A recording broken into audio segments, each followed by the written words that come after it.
نحمده ونصلي على رسوله الكريم اما بعد فاعوذ بالله من الشيطان الرجيم بسم الله الرحمن الرحيم نون والقلم وما يسطرون ما انت بنعمة ربك بمجنون وإن لك لأجرا غير ممنون وإنك لعلى خلق عظيم فستبصر ويبصرون بأيكم المفتون إن ربك هو أعلم بمن ضل عن سبيله وهو أعلم بالمهتدين فلا تطع المكذبين ودوا لو تدهن فيدهنون صدق اللہ العظیم رب اشرح لی صدری ویسر لی امری واحلل عقدۃ من لسانی یفقہوا قولی اللہم ربنا الہمنا رشدنا واعذنا من شرور انفسنا اللہم ارنا الحق حقا وارزقنا اتباعہ وارنا الباطل باطلا وارزقنا اجتنابہ آمین یا رب العالمین۔ پچھلے ہفتے ہم نے تلاوت تو سورہ قلم کے یا سورہ نون کے پہلے پورے رکوع کی کر لی تھی، لیکن چونکہ کچھ وقت تو حروف مقطعات کے بارے میں کچھ بنیادی اعداد و شمار اور ان کے معنی اور مفہوم کے بارے میں مختلف آراء کے بیان میں صرف ہوا، اور کچھ وقت قرآن حکیم کی جو بالکل ابتدائی آیات ہیں ترتیب نزولی کے اعتبار سے ان کی جو باہمی ترتیب ہے اور جن صورتوں میں وہ شامل ہیں، یعنی سورہ علق، سورہ نون یا سورہ قلم، سورہ مزمل اور سورہ مدثر، ان کے مضامین میں جو امور مشترک ہیں ان کی نشاندہی میں بھی کچھ وقت صرف ہوا، لہذا ہمارا درس صرف سورہ نون کی ابتدائی 7 آیات تک پہنچ پایا تھا۔ آج ہمیں آگے بڑھنا ہے، البتہ سلسلہ مضمون کو ذہن میں اثر نو قائم کرنے کے لیے چند باتیں تازہ کر لیں۔ ایک تو یہ کہ ان ابتدائی 7 آیات کا جو پس منظر ہے وہ ہم نے سورہ حجر کی 2 آیات کے حوالے سے سمجھا۔ سورہ حجر کی آیت نمبر 6 میں فرمایا گیا وَقَالُوا يَا أَيُّهَا الَّذِي نُزِّلَ عَلَيْهِ الذِّكْرُ إِنَّكَ لَمَجْنُونَ، اور یہ کہا لوگوں نے کہ اے وہ شخص کہ جس پر ذکر نازل ہوا ہے، یعنی بزوم خیش، جس کا یہ خیال ہے کہ اس پر اللہ کی طرف سے کوئی ذکر نازل کیا گیا ہے، ہمارے نزدیک تو تم مجنون ہو، یا تو تمہارا ذہنی توازن بگڑ گیا ہے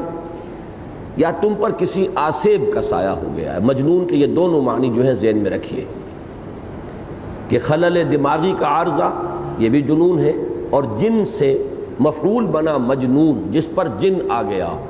آسیب زدہ شخص۔ پھر اسی سورہ مبارکہ کے بالکل آخر میں آیت نمبر 97 میں فرمایا گیا وَلَقَدْ نَعْلَمُ أَنَّكَ يَضِيقُ صَدْرُكَ بِمَا يَقُولُونَ، اور اے نبی ہمیں خوب معلوم ہے کہ جو کچھ یہ لوگ کہہ رہے ہیں اس سے آپ کا سینہ بھجتا ہے، گویا کہ آپ کو صدمہ ہوتا ہے، آپ کو ملال ہوتا ہے، آپ رنجیدہ ہوتے ہیں، آپ غمگین ہوتے ہیں۔ وہاں تو اس پر صرف ایک ہدایت پر اکتفا کی گئی فَسَبِّحْ بِحَمْدِ رَبِّكَ وَكُن مِّنَ السَّاجِدِينَ، اپنے رب کی تسبیح و تحمید میں لگے رہو، سجدہ کرتے رہو، اسی سے تمہیں صبر کی نعمت حاصل ہوگی، تم ان صدموں کو برداشت کر سکو گے۔ لیکن اسی ذہنی اور نفسیاتی پس منظر میں یہ جو آیات ہیں یہ ایک دلجوئی اور تسلی کا مضمون لیے ہوئے ہیں کہ نبی اکرم صلی اللہ علیہ وسلم کو تسلی دی جا رہی ہے، آپ کی دلجوئی کی جا رہی ہے کہ آپ ملول نہ ہو، غمگین نہ ہو، ان کی ان باتوں سے کوئی اثر قبول نہ فرمائیں۔ تو یہ 7 آیات در حقیقت اسی پس منظر میں ہیں۔ ان میں جو 7 آیات میں خطاب کا رخ جو ہے یوں سمجھیے کہ 2 طرف ہے، ایک تو جیسا کہ عرض کیا جا چکا خود حضور کی طرف تسلی اور دلجوئی کے انداز میں، اور ایک بالواسطہ خطاب ان لوگوں کی طرف بھی ہے کہ جو یہ بات کہہ رہے تھے، جنہوں نے جنون کا یہ الزام عائد کیا، استہزان کیا یا مخالفت کے انداز میں کیا، آپ کو مینٹل ٹارچر پہنچانے کے لیے کیا، یا جیسا کہ میں نے عرض کیا یہ ایک فطری سا رد عمل بھی ہو سکتا تھا، اس لیے کہ جو بات آپ نے فرمائی وہ ان کے معاشرے میں کوئی جانی پہچانی بات نہیں تھی۔ یہ مکے میں رہنے والے لوگ وہ ہیں قریش، جن کے پاس یوں سمجھئے کہ تقریباً 2500 برس سے کوئی نبی نہیں آئے، کوئی رسول نہیں آئے، تو نبوت اور رسالت کا بنیادی تصور جو ہے وہی ان کے ذہنوں سے اوجھل ہو چکا تھا۔ لہذا جب حضور صلی اللہ علیہ وسلم نے یہ بات فرمائی کہ میں غار حرا میں تھا اور وہاں میرے ساتھ یہ واقعہ پیش آیا، تو اس کا ایک فوری سا اور ایک فطری سا رد عمل بھی یہ ہو سکتا ہے، اور اس میں ایک طرح کی ہمدردی کا بھی پہلو ہو سکتا ہے کہ ہو سکتا ہے کہ ان پر کوئی آسیب آ گیا ہو،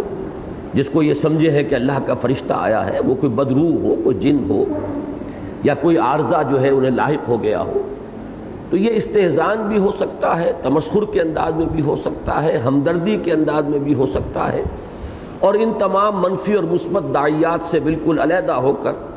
ایسے ہی سرسری طور پر بھی یہ بات کہی جا سکتی ہے۔ اس پر دلجوئی اور تسلی حضور کو،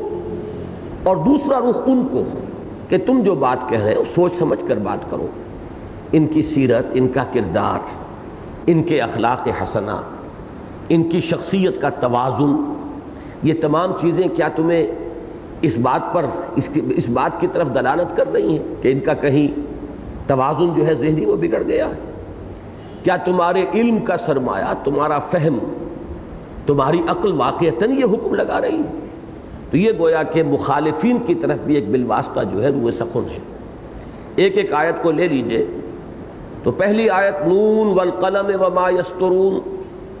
یہ تو قسم پر مبنی ہے۔ اگلی آیت کے اندر دونوں رخ موجود ہیں، یعنی نبی اکرم صلی اللہ علیہ وسلم کے لیے دلجوئی اور تسلی بھی ہے، ایک ری ایشورنس کا انداز ہے۔ اس کی مثال آپ کو سورۃ الضحیٰ میں ملے گی۔ وہاں بھی چونکہ پس منظر میں ایک ایسی کیفیت تھی کہ حضور غمگین تھے، رنجیدہ تھے، فترۃ الوحی، کچھ وقفہ پڑ گیا تھا وحی کے تسلسل میں، اور اس کا صدمہ تھا حضور کی طبیعت پر۔ کچھ لوگوں نے بھی استہزاء کیا تھا کہ معلوم ہوتا ہے محمد تمہارا شیطان تمہیں چھوڑ گیا، معاذ اللہ، نقل کفر نباشت۔ یہ الفاظ وہ ہیں کہ جو جمیل جو حضور کی چچی تھی اور شدید مخالف تھی حضور کی، جیسے کہ ابو لہب اس کا شوہر، تو اس نے یہ الفاظ کہے کہ محمد معلوم ہوتا ہے کہ تمہارا شیطان تمہیں چھوڑ گیا۔ اس پر جو صدمہ تھا حضور کو، تو سورۃ الضحیٰ میں وہی دلجوئی کا انداز ہے، ما ودعک ربک وما قلی۔ تو ما ودعک ربک وما قلی کا جو انداز ہے وہی اس کا ہے، ما انت بنعمت ربک بمجنون۔ تو یہ تو وہی دلجوئی کا انداز ہے۔ لیکن جیسا کہ میں نے عرض کیا، اسی میں ان کے جو لوگ یہ بات کہہ رہے تھے ان کی طرف بھی روح سخن موجود ہے کہ تم آخر اپنے عقل سے کام لو، سوچو، غور کرو، کیا ان کے بارے میں یہ بات کہنے کے لیے تمہارے پاس کوئی عقلی بنیاد ہے؟ تمہارا علم اور فہم تمہیں یہی سکھا رہا ہے؟ اس کی بھی ایک مثال ہے بڑی پیاری سورۃ الطور میں۔ وہاں فرمایا گیا ام تأمرہم احلامہم بہذا ام ہم قوم طاغون، کیا انہیں ان کی عقلیں واقعتاً یہی بات سجھا رہی ہیں، یا یہ ایک سرکش اور متمرد قوم ہے، تعدی کر رہے ہیں، جان بوجھ کر غلط بیانی کر رہے ہیں؟ یعنی یہ دونوں امکانات جو ہیں وہ موجود ہیں۔ سوالیہ انداز میں گویا کہ اسی طریقے سے انہیں جھنجھوڑا گیا ہے کہ یہ بات کہہ رہے ہو، ذرا ہوش کے ناخن لو، عقل سے کام لو۔ ام تأمرہم احلامہم بہذا، یہ در حقیقت استفہام کی شکل میں سوال ہے، بظاہر استفہام ہے،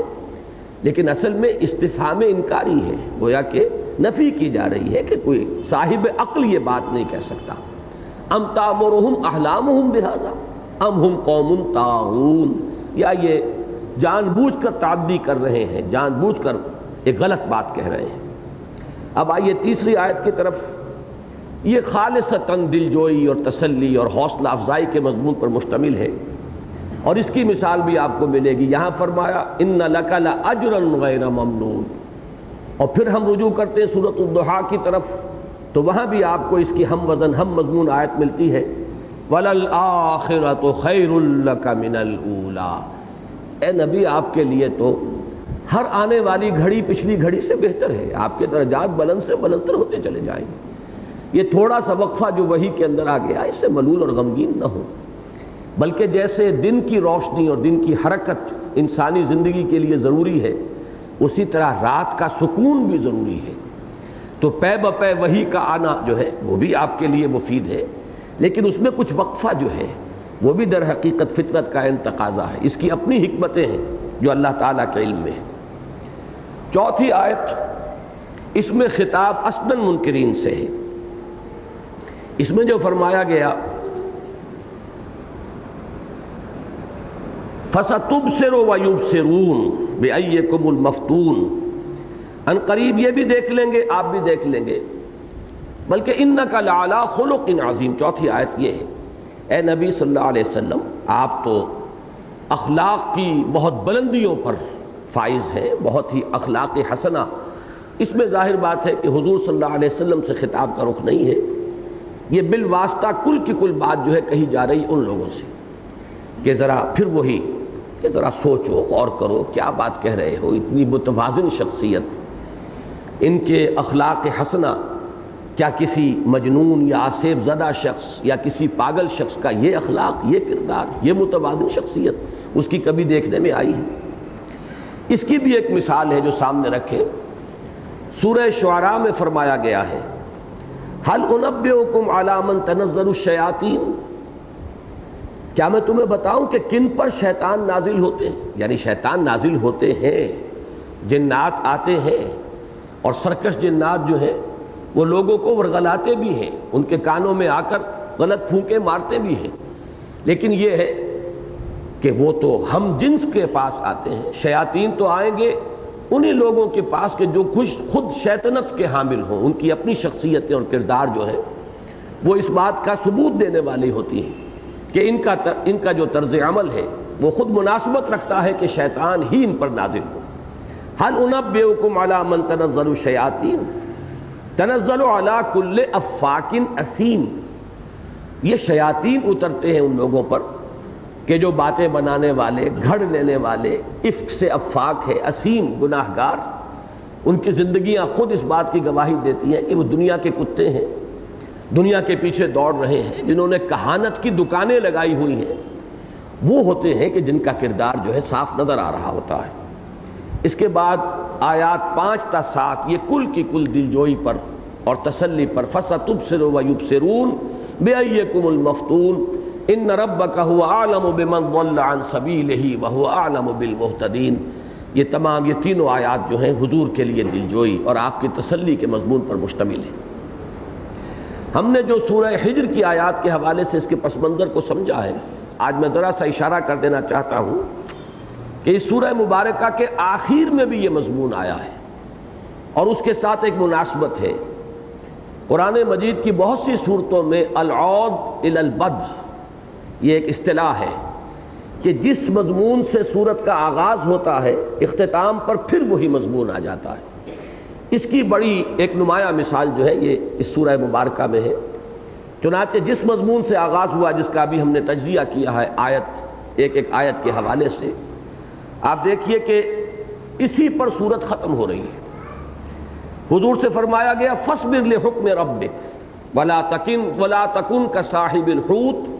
اذ نادى وهو مكظوم لولا ان تداركه نعمة من ربه لنبذ بالعراء وهو مذموم فاجتباه ربه فجعله من الصالحين۔ اے نبی صبر کیجئے اور انتظار کیجئے اپنے رب کے حکم کا، اور اس مچھلی والے کے مانند نہ ہو جائیے کہ جس نے ہمیں پکارا تھا جبکہ وہ صدمے کو اپنے اندر جھیل رہا تھا، گھونٹ رہا تھا، اور اگر اس کے رب نے اس کی دستگیری نہ کی ہوتی تو وہ تو ایک چٹیل میدان میں پھینک ہی دیا گیا تھا مذمت زدہ ہو کر۔ پھر اس کے رب نے اسے چن لیا، پسند فرما لیا اور اسے اپنے صالح بندوں میں سے کر دیا۔ ان 3 آیات میں ذکر ہے حضرت یونس علیہ السلام کا، اور یہاں ان کے لیے صاحب الحوت کے الفاظ آئے۔ سورہ انبیاء میں انہی کے لیے ذنون کا لفظ آیا، مچھلی والا۔ اور لفظ نون سے اس سورہ مبارکہ کا آغاز ہوا ہے. اس کی طرف تو میں نے اشارہ پچھلی مرتبہ کر دیا تھا. اب اگلی آیت دیکھیے، وَإِن يَكَادُ الَّذِينَ كَفَرُوا لَيُزْلِقُونَكَ بِأَبْصَارِهِمْ لَمَّا سَمِعُوا الذِّكْرَ وَيَقُولُونَ إِنَّهُ لَمَجْنُونٌ. یہ جو دوسری آیت میں آیا مَا أَنْتَ بِنِعْمَةِ رَبِّكَ بِمَجْنُونٍ، اسی پر لاسٹ بٹ ون جو آیت ہے آخری سے پہلی، وہ اسی پر مشتمل ہے. اور یہ لوگ تو تلے ہوئے اس پر ہے نبی صلی اللہ علیہ وسلم کہ یہ آپ کے قدموں کو ڈگمگا دیں اپنی نگاہوں سے، جس طرح گھور کر آپ کو دیکھتے ہیں. اور یہ جیسا کہ میں تفصیل سے جب اس مقام پر ہم پہنچیں گے عرض کروں گا، یہ بھی ہو سکتا ہے کہ یہ کاہنوں کے ذریعے سے یہ عمل کرایا گیا ہو حضور کی قوت ارادی کو کچلنے کے لیے. جیسا کہ عام طور پر جو لوگ اس دکانداری کا دھندا کرتے ہیں، عملیات وغیرہ کا، اور اس کے ذریعے سے اپنی دکان چمکاتے ہیں، خصوصی نفسیاتی مشقیں کر کے وہ اپنی آنکھ میں ایک خاص چمک پیدا کرتے ہیں، اپنی قوت ارادی کو اپنی آنکھوں میں مجتمع کر کے، اور پھر کسی کو آنکھ لگانا اور آنکھ کے ذریعے سے اسے مغلوب کرنا، یہ ہمیشہ سے ایک رواج رہا ہے. تو گویا کہ یہ بھی ایک کوشش تھی جو حضور صلی اللہ علیہ وسلم کے خلاف ایک تدبیر کے طور پر آزمائی گئی. اس کا ذکر فرمایا گیا، اور پھر وہ قول وَيَقُولُونَ إِنَّهُ لَمَجْنُونٌ وَمَا هُوَ إِلَّا ذِكْرٌ لِّلْعَالَمِينَ. وہ کہہ رہے ہیں کہ یہ تو مجنون ہے، حالانکہ یہ تو صرف ایک یاد دہانی ہے تمام جہان والوں کے لیے. تو گویا کہ جس مضمون سے یہ سورہ مبارکہ ختم ہوئی ہے، شروع ہوئی ہے، اسی پر اس کا اختتام ہوا ہے. اب آگے چلیے، فَلَا تُطِعِ الْمُكَذِّبِينَ وَدُّوا لَوْ تُدْهِنُ فَيُدْهِنُونَ. اگرچہ ان دو آیتوں کے قوافی بالکل وہی ہیں جو پہلی 7 آیتوں کے ہیں،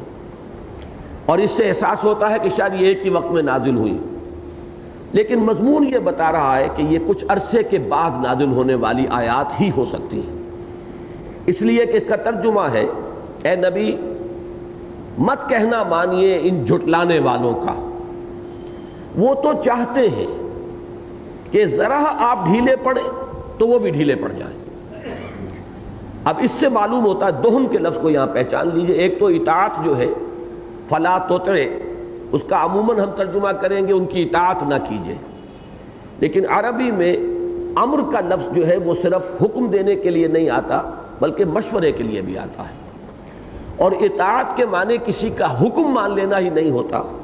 بلکہ کسی کے مشورے کو قبول کر لینا، کسی کی بات کو دھیان اور توجہ سے گویا کہ ایک دلی آمادگی کے ساتھ سن لینا، یہ بھی اس لفظ کے اندر مفہوم موجود ہے. تو فلا تطع المکذبین، اس کا صرف یہ ترجمہ نہیں ہوگا کہ اے نبی آپ ان جھٹلانے والوں کی اطاعت نہ کیجئے. اطاعت کا لفظ یہاں پر ثقیل محسوس ہوتا ہے حضور صلی اللہ علیہ وسلم کے تذکرے میں، بلکہ یہ کہ آپ ان کی طرف دھیان نہ دیجئے، آپ ان کی باتوں کی طرف توجہ نہ کیجئے، آپ ان کی چکنی چپڑی باتوں پر نہ جائیے، آپ ان کے مشوروں کو آپ اپنی توجہ کے ساتھ سنیے بھی مت. فلا تطع المکذبین ودوا لو تدہن فیدہنون. دہن کہتے ہیں چکنائی کو، تنبت بالدہن، یہ جو درخت ہے، اور والتین والزیتون، تو زیتون کا درخت جو ہے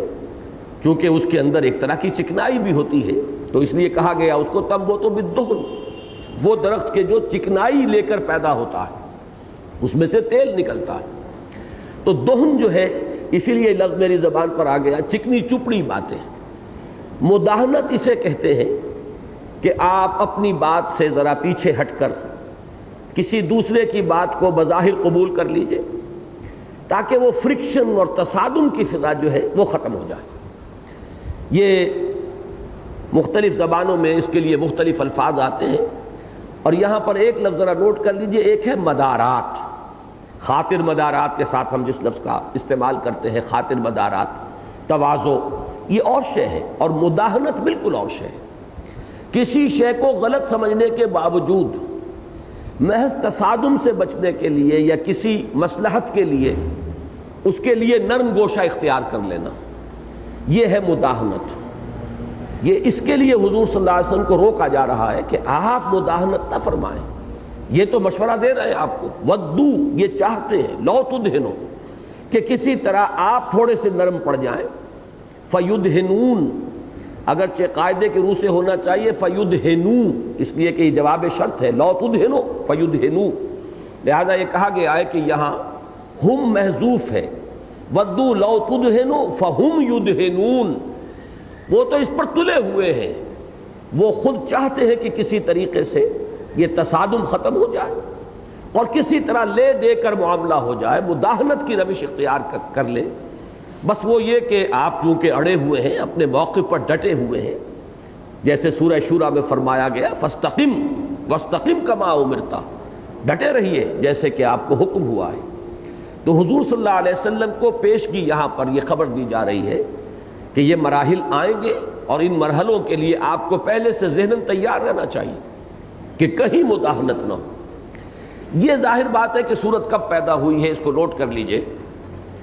کسی بھی انقلابی دعوت اور انقلابی تحریک میں، جیسا کہ میں پچھلی مرتبہ عرض کر چکا ہوں، پہلی کوشش یہ ہوتی ہے اس کو روکنے کے لیے کہ اس کا جو داعی ہے اس کی شخصیت کو مشتبہ کر دیا جائے، کیریکٹر ایسیسینیشن جسے آپ کہتے ہیں، اس کی قوت ارادی کو کچل دیا جائے، منہ کی پھونکوں سے چراغ بجھا دیا جائے. یریدون لیطفئوا نور اللہ بافواہہم، چٹکیوں میں اڑا دیا جائے، پاگل ہے، مجنون ہے، شاعر ہے، ساحر ہے. یہ ساری کوششیں ڈیلیبریٹلی ہوتی ہیں، بالارادہ ہوتی ہیں، اس لیے کہ ظاہر بات ہے کہ اگر وہ داعی جو ہے اس کی ہمت جواب دے جائے، وہ بددل ہو کر بیٹھ رہے، اس کی عزیمت جو ہے اس میں ضعف پیدا ہو جائے، تو گویا کہ نپ دی ایول ان دی بڈ والا معاملہ ہو جائے گا کہ جو نظام اس وقت قائم ہے اس کے اعتبار سے تو جو کچھ وہ بات کہہ رہے ہیں وہ ان کے مفادات کے لیے وہ خطرناک ہے. لہذا اس خطرے کو روکنے کا سب سے پہلا جو سد باب ہے وہ یہی ہے کہ داعی کی شخصیت کو مشتبہ بنا دیا جائے اور اس کی قوت عزیمت جو ہے اسے کچل دیا جائے. اس کے بعد دوسرا مرحلہ آتا ہے جو پرسیکیوشن کا ہے، خاص طور پر جب کہ یہ محسوس ہو کہ ان کی دعوت تو پھیل رہی ہے، اور بالخصوص جب کہ دو طبقات، خاص طور پر سیرت النبی کے حوالے سے یہ بات سمجھ میں آتی ہے، اور میں یہ سمجھتا ہوں اسے آپ جنرلائز بھی کر سکتے ہیں کہ دو طبقات میں وہ دعوت جو ہے تیزی کے ساتھ پھیلتی ہے. ایک نوجوانوں کا طبقہ، اس لیے کہ نوجوان جو ہے عام طور پر مصلحت پرست نہیں ہوتا، ابھی اس کی فطرت مسخ نہیں ہوئی ہوتی، صحیح بات اس کے دل کو جا کر لگتی ہے اور وہ اسے قبول کرتا ہے، ابھی بیڑیاں اس کے پاؤں میں جو ہے پڑی نہیں ہوتی مصلحتوں کی، بعد میں تو جا کر مصلحتیں ہیں، چودراہٹیں ہیں، اپنی گروہی مفادات ہیں، مراعات یافتہ طبقے کو جو مفادات حاصل ہیں وہ سب ہے کہ جو پھر آدمی کے پاؤں میں بیڑیاں بن کر پڑ جاتے ہیں اور کسی ایسی دعوت کو قبول کرنے کی اجازت نہیں دیتے کہ جس سے ان کے اپنے مفادات پر زد پہنچتی. لیکن یہ کہ نوجوانوں کا طبقہ جو ہے ایک کھلے ذہن کھلے دل کے ساتھ ابھی وہ سلامت فطرت جو ہے وہ باقی ہے، لہذا یہ طبقہ پیش قدمی کرتا ہے کسی انقلابی دعوت کی طرف. اور یہی ہم دیکھتے ہیں حضور صلی اللہ علیہ وسلم پر ابتدا میں ایمان لانے والوں میں ایک بڑی تعداد ٹین ایجرز پر مشتمل تھی، نوجوان لوگ، وہ خباب بن الارت ہوں، عمار ابن یاسر ہوں، وہ ان میں سے اور حضرت سعد ابن ابی وقاص ہوں،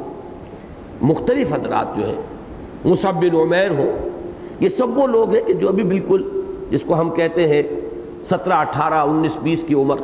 اس کے یہ نوجوان تھے. اور دوسرا طبقہ کہ جو کسی انقلابی دعوت کی طرف پیش قدمی کرتا ہے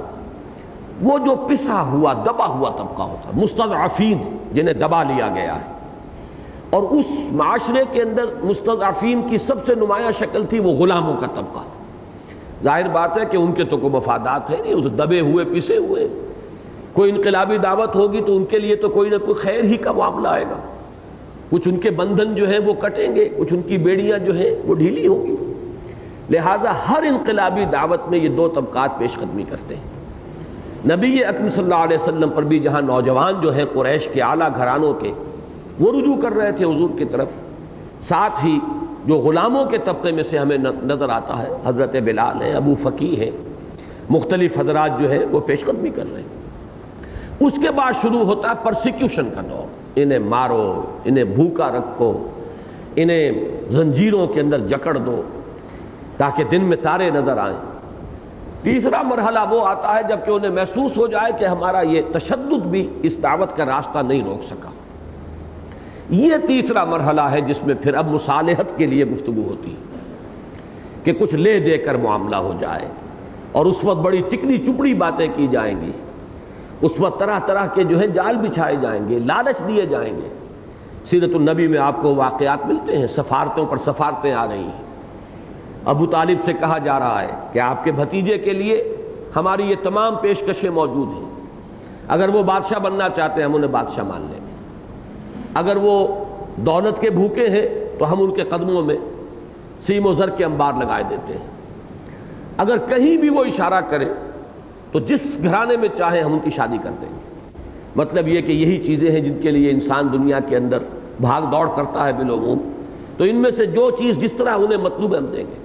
لیکن یہ ہے کہ یہ ہمارے معبودوں کو برا کہنا اور ان کو غلط کہنا یہ چھوڑ دیں۔ یہ مصالحت آمیز جب باتیں ہوتی ہیں تو یہ گویا کہ دام ہم رنگ زمین ہے، اور یہ سب سے مشکل ہے یہ جال جو ہے اس سے بچنا۔ تو آپ دیکھیں گے قرآن مجید میں پے بپے ایسی آیات نازل ہوئی کہ اے نبی آپ ان کی طرف دھیان نہ دیجئے، ان کی باتوں پر توجہ بھی نہ کیجئے۔ یہ در حقیقت بظاہر یہ بڑی چکنی چپڑی اور ملمے کی باتیں ہیں اور بڑی دل خوش کن ہیں اور پسندیدہ ہیں۔ ایک خیال یہ بھی آ سکتا ہے آخر مسلمان بیچارے اس بری طرح ستائے جا رہے ہیں، ان کو اس طریقے سے پرسیکیوٹ کیا جا رہا ہے، تشدد کا نشانہ بنایا جا رہا ہے، چلیے کچھ وقفہ ملے، کسی طریقے سے کچھ لے دے کر کچھ معاملہ ہو جائے۔ جیسے کہ سورہ بنی اسرائیل میں بڑی وضاحت کے ساتھ آیا ہے کہ یہ تو چاہتے ہیں اے نبی کہ آپ قرآن مجید میں کچھ ترمیم کر دیں تو پھر جھگڑا ختم ہو جائے گا، آپ سے تو ان کی لڑائی ہے ہی نہیں۔ وَلَوْلَا أَن ثَبَّتْنَاكَ لَقَدْ كِدتَّ تَرْكَنُ إِلَيْهِمْ شَيْئًا قَلِيلًا، اور اے نبی اگر ہم نے ہی آپ کو جمائے نہ رکھا ہوتا تو کوئی عجب نہیں کہ آپ ان کی طرف کچھ جھکی جاتے، طبیعت میں آمادگی پیدا ہوئی جاتی۔ اس لیے کہ جیسے بعد کے دور کا تصور کیجئے، اس وقت یہ ابتدائی دور کی بات نہیں کر رہا، یہ جو سن 10 11 12 یہ تو 9 10 سے شروع ہو گیا تھا، وہ کس قدر دباؤ پڑ رہا تھا۔ اور پھر حضور صلی اللہ علیہ وسلم طائف گئے ہیں اور وہاں سے بھی آپ کو معلوم ہے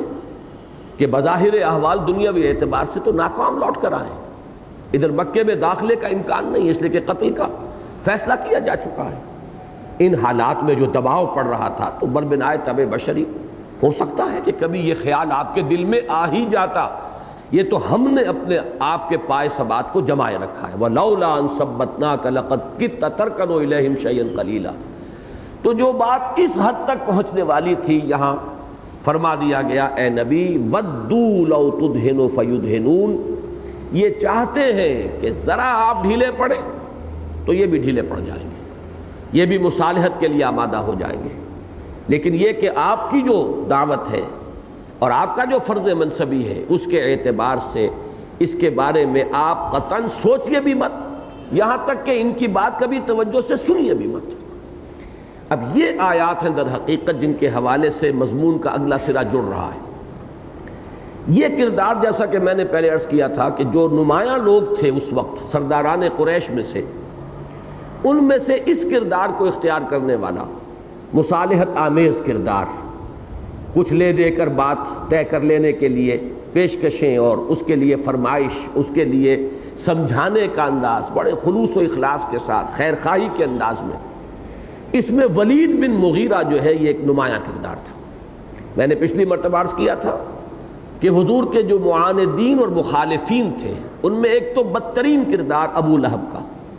اس کا تو قرآن مجید میں نام لے کر ذکر کیا گیا، پوری سورہ مبارکہ ہے تبت یدا ابی لہب وتب ما اغنی عنہ مالہ وما کسب سیصلی نارا ذات لہب وامرأتہ حمالۃ الحطب فی جیدہا حبل من مسد۔ 5 آیات پر مشتمل پوری سورہ مبارکہ وہ ابو لہب کے ذکر پر، اور اس میں ضمناً اس کی بیوی کا ذکر بھی، ام جمیل کا ذکر بھی موجود ہے۔ لیکن یہ کہ بالکل دوسری انتہا پر آپ کو نظر آئے گا ابو جہل کا کردار۔ ابو لہب میں سرے سے کوئی خوبی تھی ہی نہیں، وہ نہ صرف یہ کہ حضور کا انتہائی مخالف، انتہائی معاند، کھلم کھلا آپ کے خلاف کارروائیاں کرنے والا، بلکہ یہ کہ اس کے ساتھ ساتھ بزدل بھی اور اس کے ساتھ ساتھ بخیل بھی، بلکہ اپنے معاشرے میں وہ اس اعتبار سے بدنام تھا کہ چونکہ بیت اللہ کا جو بیت المال تھا وہ اس کی تحویل میں تھا،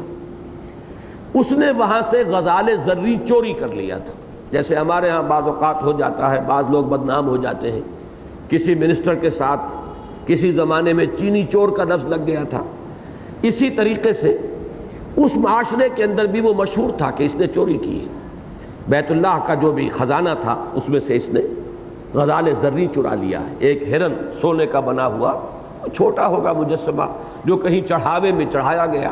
اور وہ اس نے چرا لیا تھا۔ تو یوں سمجھیے کہ ہر خیر سے خالی انسان یہ ابو لہب تھا۔ ویسے تو یہ کہ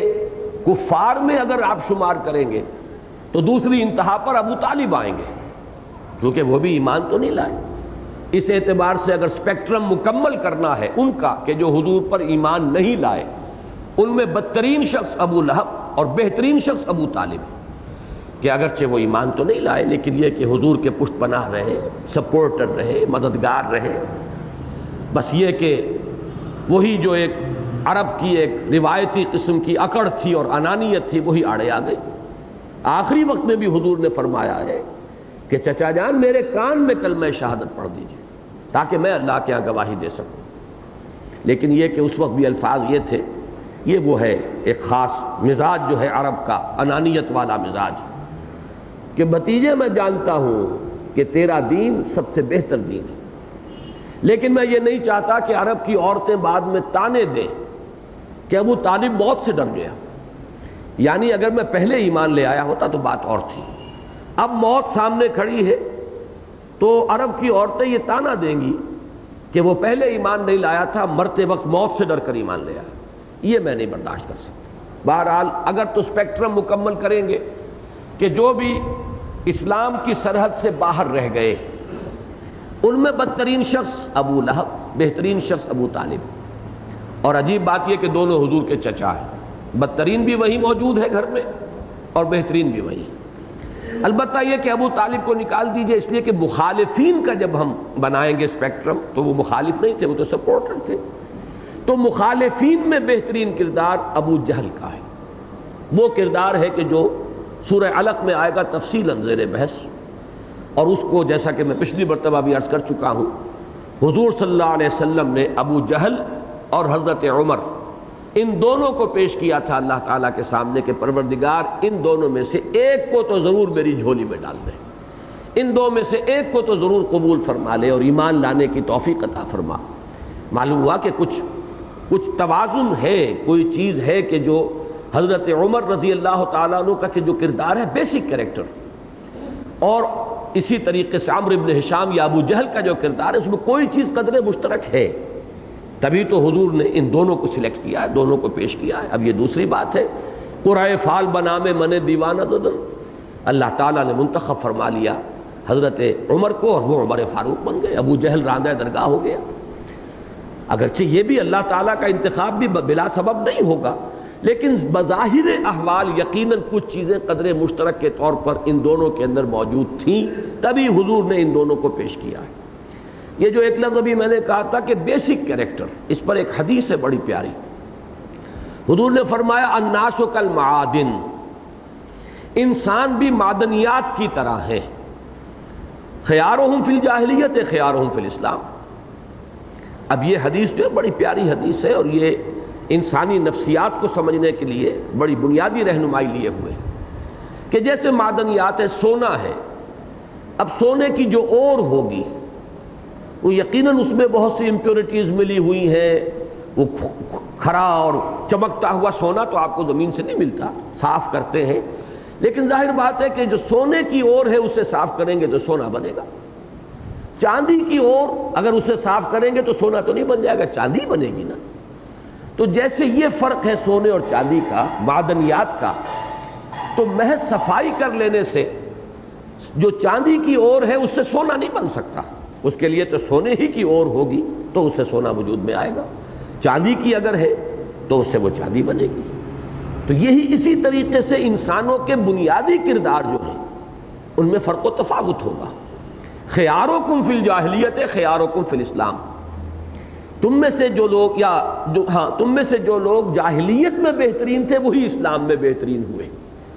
معلوم یہ ہوا کہ یہ بنیادی کردار والا مسئلہ ہے جو میں سمجھانے کی کوشش کر رہا ہوں کہ ابو جہل اگر ایمان لے آتا تو وہ حضرت عمر اور حضرت حمزہ کی قسم کی شخصیت بنتا،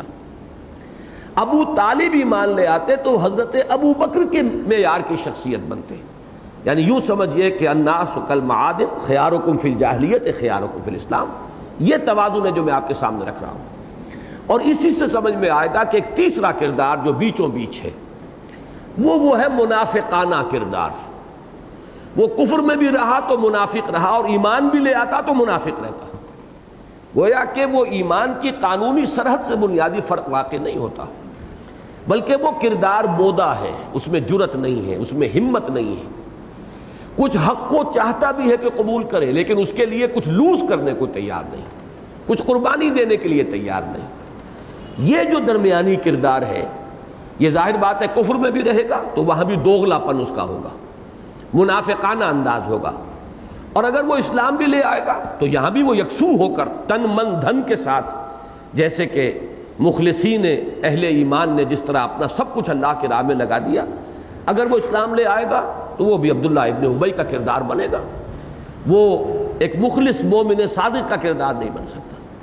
تو یہ تین کردار بہت اہم ہیں، اور ان تینوں کو اپنے ذہن میں رکھنا، اس لیے اور قرآن مجید نے انہیں جو اس طرح بیان کیا ہے تو ظاہر بات ہے کہ اس میں یہ حکمت ہے کہ ہمیشہ یہی تین کردار آپ کو نظر آئیں گے۔ اہل ایمان میں بھی سب برابر نہیں ہوں گے، جیسا کہ میں نے پچھلی مرتبہ بھی آپ کو وہ فارسی کا شعر سنایا، بارہا آپ نے سنا ہوگا، نہ ہر زن زنستو نہ ہر مرد مرد، خدا پنج انگشت یکساں نہ کر۔ نہ ہر صاحب ایمان برابر ہے اور نہ ہر کافر برابر ہے۔ کافروں میں بھی زمین و آسمان کا فرق ہوگا، ابو طالب سے لے کر ابو لہب تک، اور اہل ایمان کے اندر بھی جو بظاہر ایمان والے ہیں، دنیا میں سمجھے جا رہے ہیں، مسلمان ہیں، ان میں بھی ابو بکر سے لے کر عبداللہ ابن ابی تک کا آپ کو جو فرق و تفاوت ہے وہ مل جائے گا، اور یہ کردار ہمیشہ رہیں گے، یہ کبھی نہیں بدلتے۔ اس لیے ان کرداروں کو اچھی طرح سمجھنا بہت ضروری ہے۔ تو یہاں جو اب آگے آیات آ رہی ہیں ان میں ذکر ہو رہا ہے، اگرچہ نام نہیں لیا گیا، اور یہ صرف ابو لہب کا معاملہ ہے کہ نام لے کر اس کا تذکرہ ہوا، ابو جہل کا بھی نام نہیں آیا، لیکن اکثر محققین کا اور اکثر ہمارے سلف کا اتفاق ہے کہ یہاں جس کردار کا ذکر ہو رہا ہے وہ ولید بن مغیرہ کا ہے۔ اگرچہ ایک رائے اخنس بن شریق کے بارے میں بھی آئی ہے، لیکن وہ کم لوگوں کی رائے ہے، اکثر و بیشتر کی رائے ولید بن مغیرہ کی ہے۔ پھر سورہ مدثر میں ذرنی ومن خلقت وحیدا وجعلت له مالا ممدودا، اس میں تو بالکل اجماع ہے کہ وہ ولید بن مغیرہ کا کردار ہے۔ اور یہاں آپ دیکھیں گے کہ جتنا غضب بھڑک رہا ہے اس کردار پر اللہ کا، اتنا غضب جو ہے نہ ابو جہل پر بھڑکا ہے نہ کسی اور۔ ٹھیک ہے ابو لہب کا تذکرہ جو ہے وہ ہو گیا ہے، لیکن وہ تلخی جو یہاں آپ کو محسوس ہوگی وہ ابو لہب کے بیان میں بھی نہیں۔ بیزاری کا انداز ہے، جیسے نفرت کا انداز ہو، بیزاری کا انداز ہو، جو میں سورہ صف کے درس کے ضمن میں عرض کیا کرتا ہوں، مقت جو ہے وہ غضب ہی نہیں بلکہ بیزاری کی کیفیت کو کہتے ہیں، یہ غصے سے آگے کی بات ہے۔ لیکن وہ جو ایک تلخی اور غضب اور غیظ کا عالم جو ان الفاظ میں اس کی کردار نگاری کے لیے جو الفاظ آئے ہیں ان کو پڑھیے، اور اس کا ان دو آیات کے ساتھ براہ راست ربط ہے۔ فَلَا تُطِعِ الْمُكَذِّبِينَ وَدُّوا لَوْ تُدْهِنُ فَيُدْهِنُونَ۔ یہ کون ہے جو آپ کو آمادہ کر رہا ہے اس مصالحت کے لیے، اور بڑی خیر خواہانہ انداز میں اور چکنی چپڑی باتیں کر کے، اور آپ کو اس دام ہم رنگ زمین میں جو چاہتا ہے کہ آپ کو پھنسا لے؟ فرمایا وَلَا تُطِعْ كُلَّ حَلَّافٍ مَّهِينٍ حَمَّازٍ مَّشَّاءٍ بِنَمِيمٍ مَّنَّاعٍ لِّلْخَيْرِ مُعْتَدٍ أَثِيمٍ عُتُلٍّ بَعْدَ ذَلِكَ زَنِيمٍ أَن كَانَ ذَا مَالٍ وَبَنِينَ إِذَا تُتْلَىٰ عَلَيْهِ آيَاتُنَا قَالَ أَسَاطِيرُ الْأَوَّلِينَ سَنَسِمُهُ عَلَى الْخُرْطُومِ۔ تو مت کہنا مانیے وَلَا تُطِعْ كُلَّ حَلَّافٍ مَّهِينٍ، ہر اس شخص کا، یہاں پر جنرلائز کر کے بات کی جا رہی ہے، کردار معین ہے، یہ الفاظ جو ہے معاشرے کے اندر بالکل ان کا جو مصداق ہے وہ معین تھا، لوگ سمجھ رہے تھے کہ کس شخص کی یہ مدح ہو رہی ہے یا کس شخص کی کردار نگاری ہو رہی ہے۔ پہلا لفظ نوٹ کیجئے کس قدر اہم ہے، حلاف، بہت زیادہ قسمیں کھانے والا، اور حلاف کے ساتھ مہین، جو نہایت ہی ہلکا آدمی ہے، اپنی شخصیت کے اندر کوئی وزنی شخصیت کا حامل نہیں ہے، عام لوگوں کی نکاح میں اس کی کوئی وقت نہیں ہے، قدر نہیں ہے۔ یہ دونوں الفاظ دو الفاظ کے جوڑے آ رہے ہیں اور ان میں بڑا گہرا ربط ہے۔ حلاف زیادہ قسمیں کھانے والا، بہت حلف اٹھانے والا، اور آپ کو یاد آ گیا ہوگا کہ منافقین کی بھی سب سے بڑی صفت قرآن میں یہی بیان ہوئی کہ وہ قسموں کو اپنے لیے ڈھال بناتے تھے۔ اتخذوا ایمانہم جنۃ فصدوا عن سبیل اللہ، انہوں نے اپنی قسموں کو ڈھال بنا لیا، اور یہ قسم کا سہارا وہی لیتا ہے اور وہی شخص اس کو ڈھال بناتا ہے جسے یہ احساس ہو گیا ہو کہ میری بات کا اعتبار نہیں رہا، لوگ مجھ پر اعتماد نہیں کرتے۔ ورنہ جو شخص خود اعتمادی کا حامل شخص ہو وہ قسم نہیں کھاتا، بات کرتا ہے سیدھی سیدھی۔ یہ زیادہ قسمیں کھانا در حقیقت ایک شخص کے ہلکے ہونے کی علامت ہے، اور گویا کہ اس میں غمازی ہوتی ہے اس بات کی کہ اسے خود یہ احساس ہے کہ میرا اگر سمپل سٹیٹمنٹ ہوگا بغیر قسم اور حلف کے تو لوگ اسے مانیں گے ہی نہیں، تو اپنی شخصیت کے اس ہلکے پن کو کمپنسیٹ کرتا ہے قسموں کے ذریعے سے۔ تو حلاف کے لفظ سے بات شروع کی جا رہی ہے، اور میں نے چونکہ اسے قرار دیا ہے کہ یہ کفر میں منافق تھا، اور جبکہ جن کو ہم منافق کہتے ہیں وہ اسلام میں منافق تھے، صرف ایک حد فاصل تھی، قانونی اسلام کی ایک حد، ایک پالا کھچا ہوا تھا، ورنہ کردار بالکل ایک ہے، ادھر کا منافق ادھر کا منافق، لا الہ ہؤلاء ولا الہ ہؤلاء۔ کچھ حق بھی پسند آتا ہے، قبول کرنے کو جی چاہتا ہے، لیکن یہ کہ اس کے لیے قربانی، اس کے لیے کوئی تکلیف اٹھانا، اس کے لیے کوئی ایثار، اس کے لیے تن من دھن کی بازی لگا دینا، اس کے لیے آدمی تیار نہیں۔ یہی نفاق ہے کہ جو اسلام کے دائرے کے اندر تھا، اور یہی وہ کردار ہے کہ جو یہاں باہر والوں کے اندر ولید بن مغیرہ کا تھا۔ بہت زیادہ قسمیں کھانے والا، مہین۔ مہین کے بارے میں عام طور پر گمان ہوتا ہے کہ شاید یہ ہون سے ہے، جس سے لفظ مہین قرآن مجید میں آیا ہے بار بار۔ مہین کہتے ہیں اہانت آمیز، ذلیل کر دینے والا، رسوا کن، عذاب مہین، وہ عذاب کہ جو رسوا کن ہے، ذلیل و خوار کر دینے والا ہے۔ لیکن نوٹ کر لیجئے یہ مہین ہے، میم کے زبر کے ساتھ، یہ فعیل کے وزن پر صفت مشبہ ہے، مہین، اور اس کا مادہ ہون نہیں ہے، مہانہ۔ مہانہ کہتے ہیں حقارت، کسی کا حقیر ہونا، کسی کا بہت ہی بے وقت ہونا۔ تو اگرچہ مفہوم میں تو یہ دونوں قریب ہیں، مہین کے معنی بھی رسوا کر دینے والا، لیکن یہ کہ مادے ان دونوں کے بالکل مختلف ہیں۔ تو فرمایا وَلَا تُطِعْ كُلَّ حَلَّافٍ مَّہِین، اس کی یہ دو صفات ایک بریکٹ کر کے ایک آیت میں آئی، اور دونوں میں جو ربط ہے وہ میں بیان کر چکا ہوں۔ حماز مشاء بنمیم، حماز بنا ہے حمز سے، حمز کے معنی ہے تانا زنی کرنا، جو آدمی خود جو ہے ہلکا ہو اپنے مزاج میں، وہ دوسروں کی عزت کے بھی ہر وقت در پہ رہتا ہے، کہیں نہ کہیں کوئی فقرہ کس دیا، کہیں کوئی فقرہ چست کر دیا، کسی کی عیب جوئی کر دی، کسی کی کسی کمزوری کے اوپر اشارہ کر دیا۔ اشارہ کرنا بھی، اشارہ باز بھی اس کے معنی ہے۔ تو کسی کا لعن طعن کرنا اور کسی کے عیب کو علم نشرہ کر دینا، اگر واقعتاً کسی کے اندر کوئی کمزوری ہے، کوئی جسمانی کسی کی کمزوری ہے، اس کی طرف اشارہ کر کے اسے شعور دلا دینا، اس کو کانشس کر دینا کہ میرے اندر یہ کمی یا کوتاہی موجود ہے، یہ ہے حماز، حمز سے۔ اور جیسا کہ میں نے عرض کیا، یہ بھی وہی شخص کرتا ہے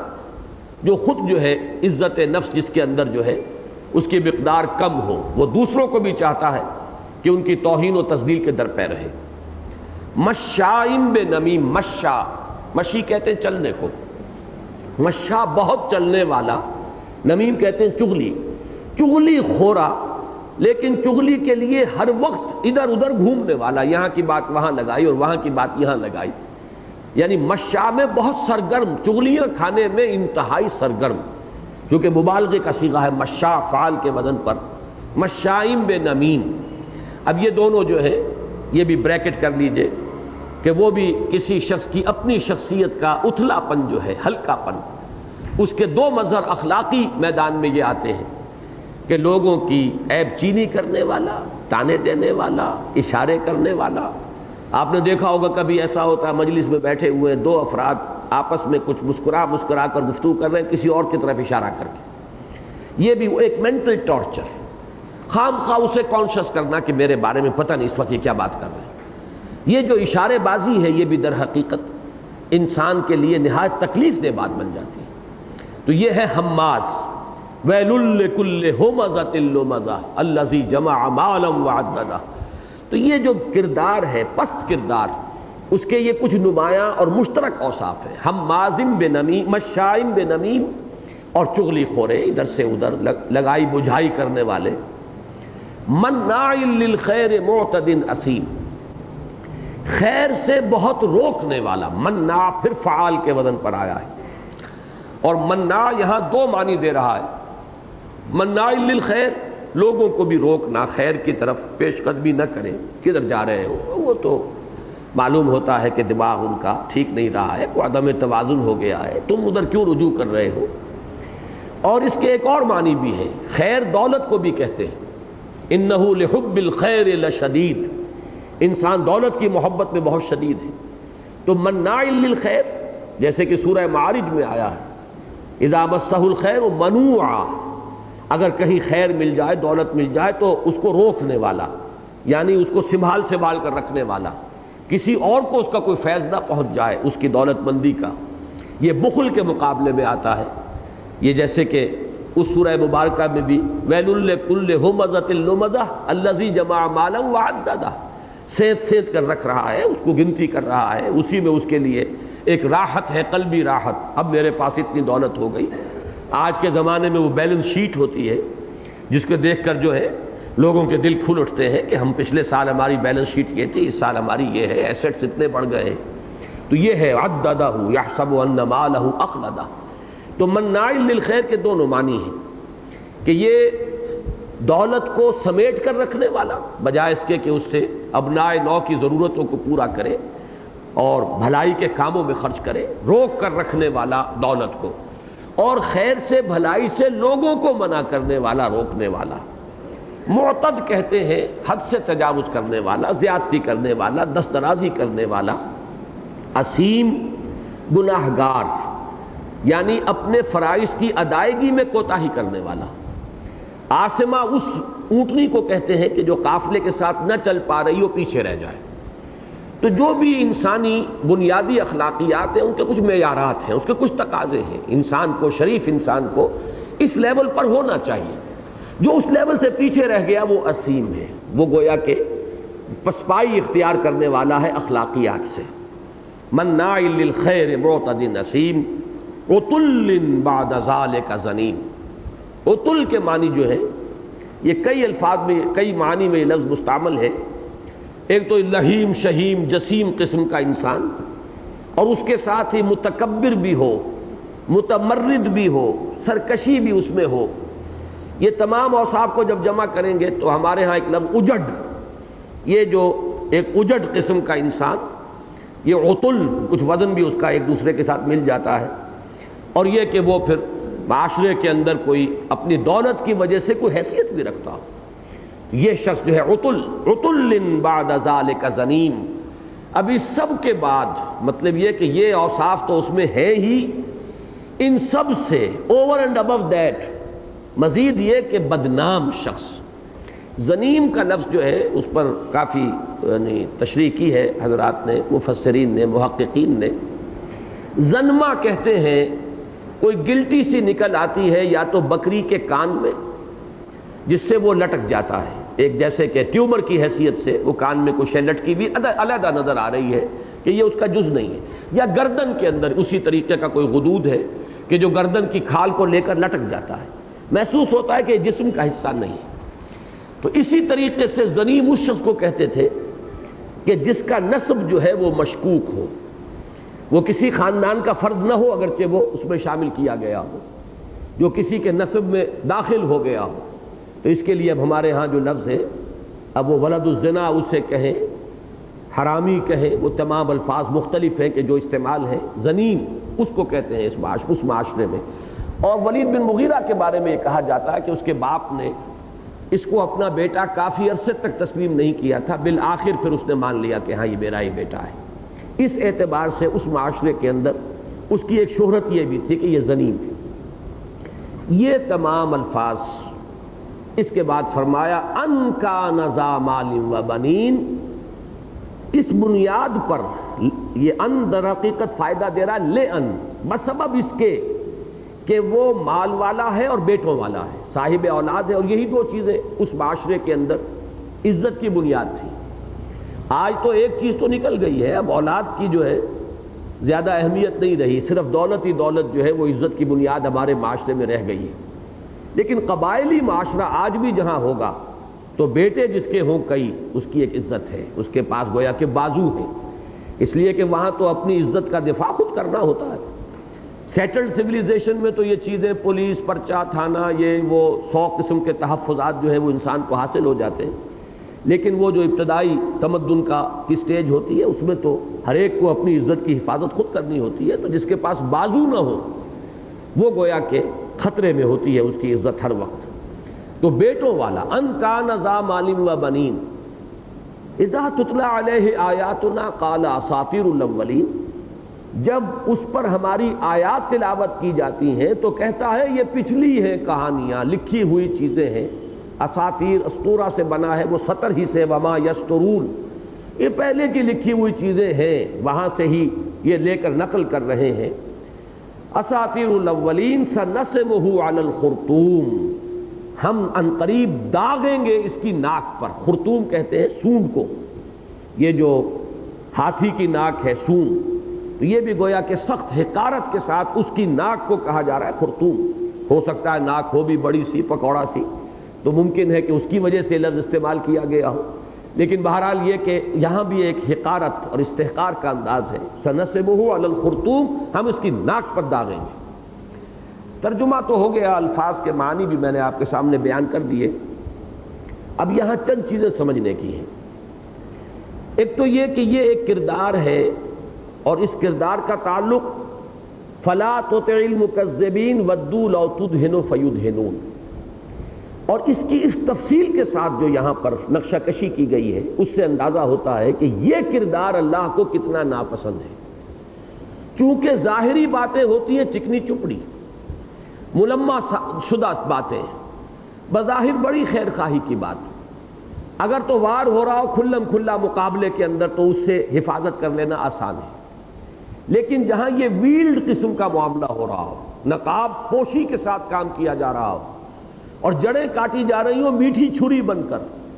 جہاں زہر دے کر مارنے کی بجائے گویا کہ گڑ دے کر مارنے کا پروگرام ہو،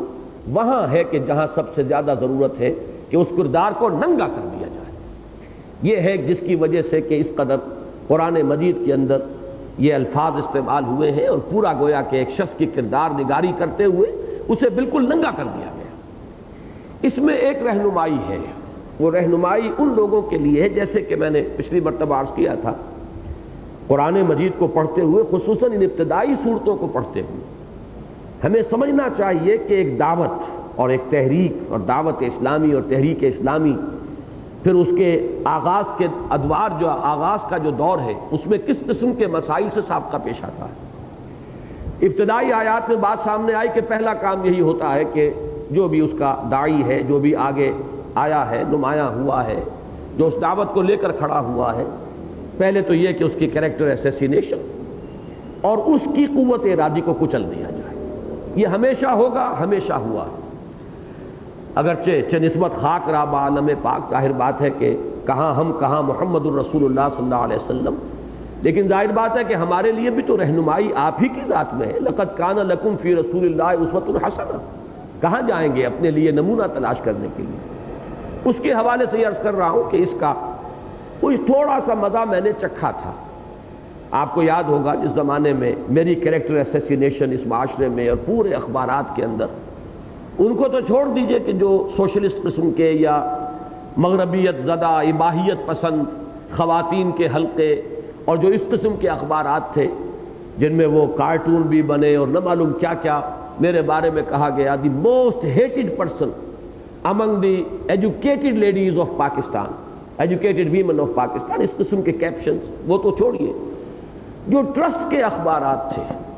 ان میں جب عبد القادر حسن جیسے کالم نگاروں نے، اور ایک دوسرے صاحب فوت ہو چکے ہیں، مقبول جہانگیر، جب انہوں نے، اللہ انہیں معاف کرے، جب ان لوگوں نے انتہائی رقیق قسم کے کالم لکھے، اور مجھے یہ معلوم ہوا کہ ایک ہمارے ہاں کے معروف ادیب ہیں اور اس وقت ایک بڑے عہدے پر بھی ہیں وہ، اس وقت انہیں خاص طور پر ایک نیا عہدہ آفر کیا گیا ایک خاص ادارے میں، کہ ہم ایک نیا عہدہ جو ہے ایڈیشنل ڈائریکٹر کا وہاں پر آپ کے لیے کریٹ کرتے ہیں، آپ آ جائیے، اس کو قبول کیجیے۔ انہوں نے پوچھا کرنا کیا ہے، جبکہ وہ ادارہ اتنا سا ہے، اس میں ایک ڈائریکٹر موجود ہے، کام کر رہے ہیں، تو کام کیا کرنا ہے؟ کہا گیا کہ ڈاکٹر اسرار کا راستہ روکنا ہے۔ باضابطہ انہوں نے خود مجھے وہ واقعہ بتایا، اور پھر یہ فرمایا کہ انہوں نے یہ کہا کہ میں نے کہا کانوں کو ہاتھ لگائے کہ مجھے یہ کام نہیں کرنا ہے، اور پھر وہ ملک چھوڑ کر ہی چلے گئے تھے، کچھ عرصے کے لیے باہر رہے، بعد میں پھر واپس آئے، اب وہ ہمارے ہاں ایک خاص ادارے میں ایک بڑے عہدے پر فائز ہیں۔ تو یہ ہوتا ہے کسی اس وقت کا جو نظام ہے اس کی طرف سے پہلی کوشش راستہ روکنے کی، اور اس کا یہی ہے کہ کردار کشی ہو، کریکٹر ایسیسینیشن ہو، ان کے بارے میں ایسی باتیں کی جائے۔ تو اس کا کچھ مزہ، اور ظاہر بات ہے وہ جو میں نے کہا ہے ملول و غمگین ہونے کی کیفیت، تو مجھے کچھ تھوڑی سی اس وقت وہ کیفیت کا احساس ہوا تھا کہ نبی اکرم صلی اللہ علیہ وسلم کی جو اس وقت کیفیت تھی وہ کیا تھی، جبکہ آپ کو کہا جا رہا تھا کہ آپ مجنون ہیں یا شاعر ہیں، ساحر ہیں، یہ تو پچھلی باتیں ہیں، ڈکٹیشن لے رہے ہیں، ہم پر دھونس جما رہے ہیں کہ مجھ پر یہ وحی نازل ہوئی ہے، یہاں تک کہ ثقیل ترین لفظ جو ہے کذاب، ساحر کذاب کا لفظ بھی استعمال کیا گیا حضور کے لیے، حالانکہ ابو جہل جیسا شخص جو ہے یہ لفظ جو ہے استعمال نہیں کر سکا، لیکن کوئی اور اس سے بھی مکروہ ترین جو ہے افراد وہاں موجود تھے جنہوں نے یہ لفظ بھی استعمال کیا، اور قرآن مجید میں اگر نہ ہوتا تو میں مانتا بھی نہ کہ یہ بات حضور کے لیے کہی گئی ہوگی، یعنی کم سے کم یہ اوصاف تو آپ کے بالکل اس معاشرے کے اندر مسلم اوصاف تھے، الصادق الامین، سچے اور امانت دار، خود انہی کے دیے ہوئے خطابات تھے۔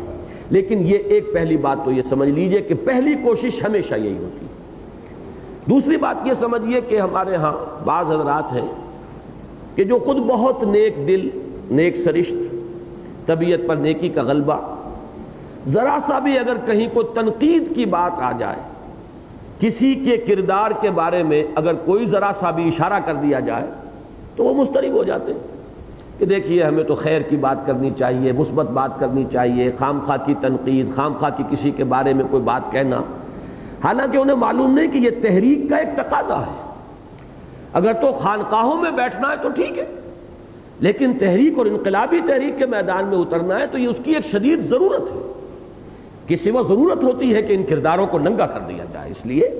کہ وہ جو مصالحت کا اور بڑی نیکی کا اور خیر خواہی کا ہم تو بڑی عزت کرتے ہیں اور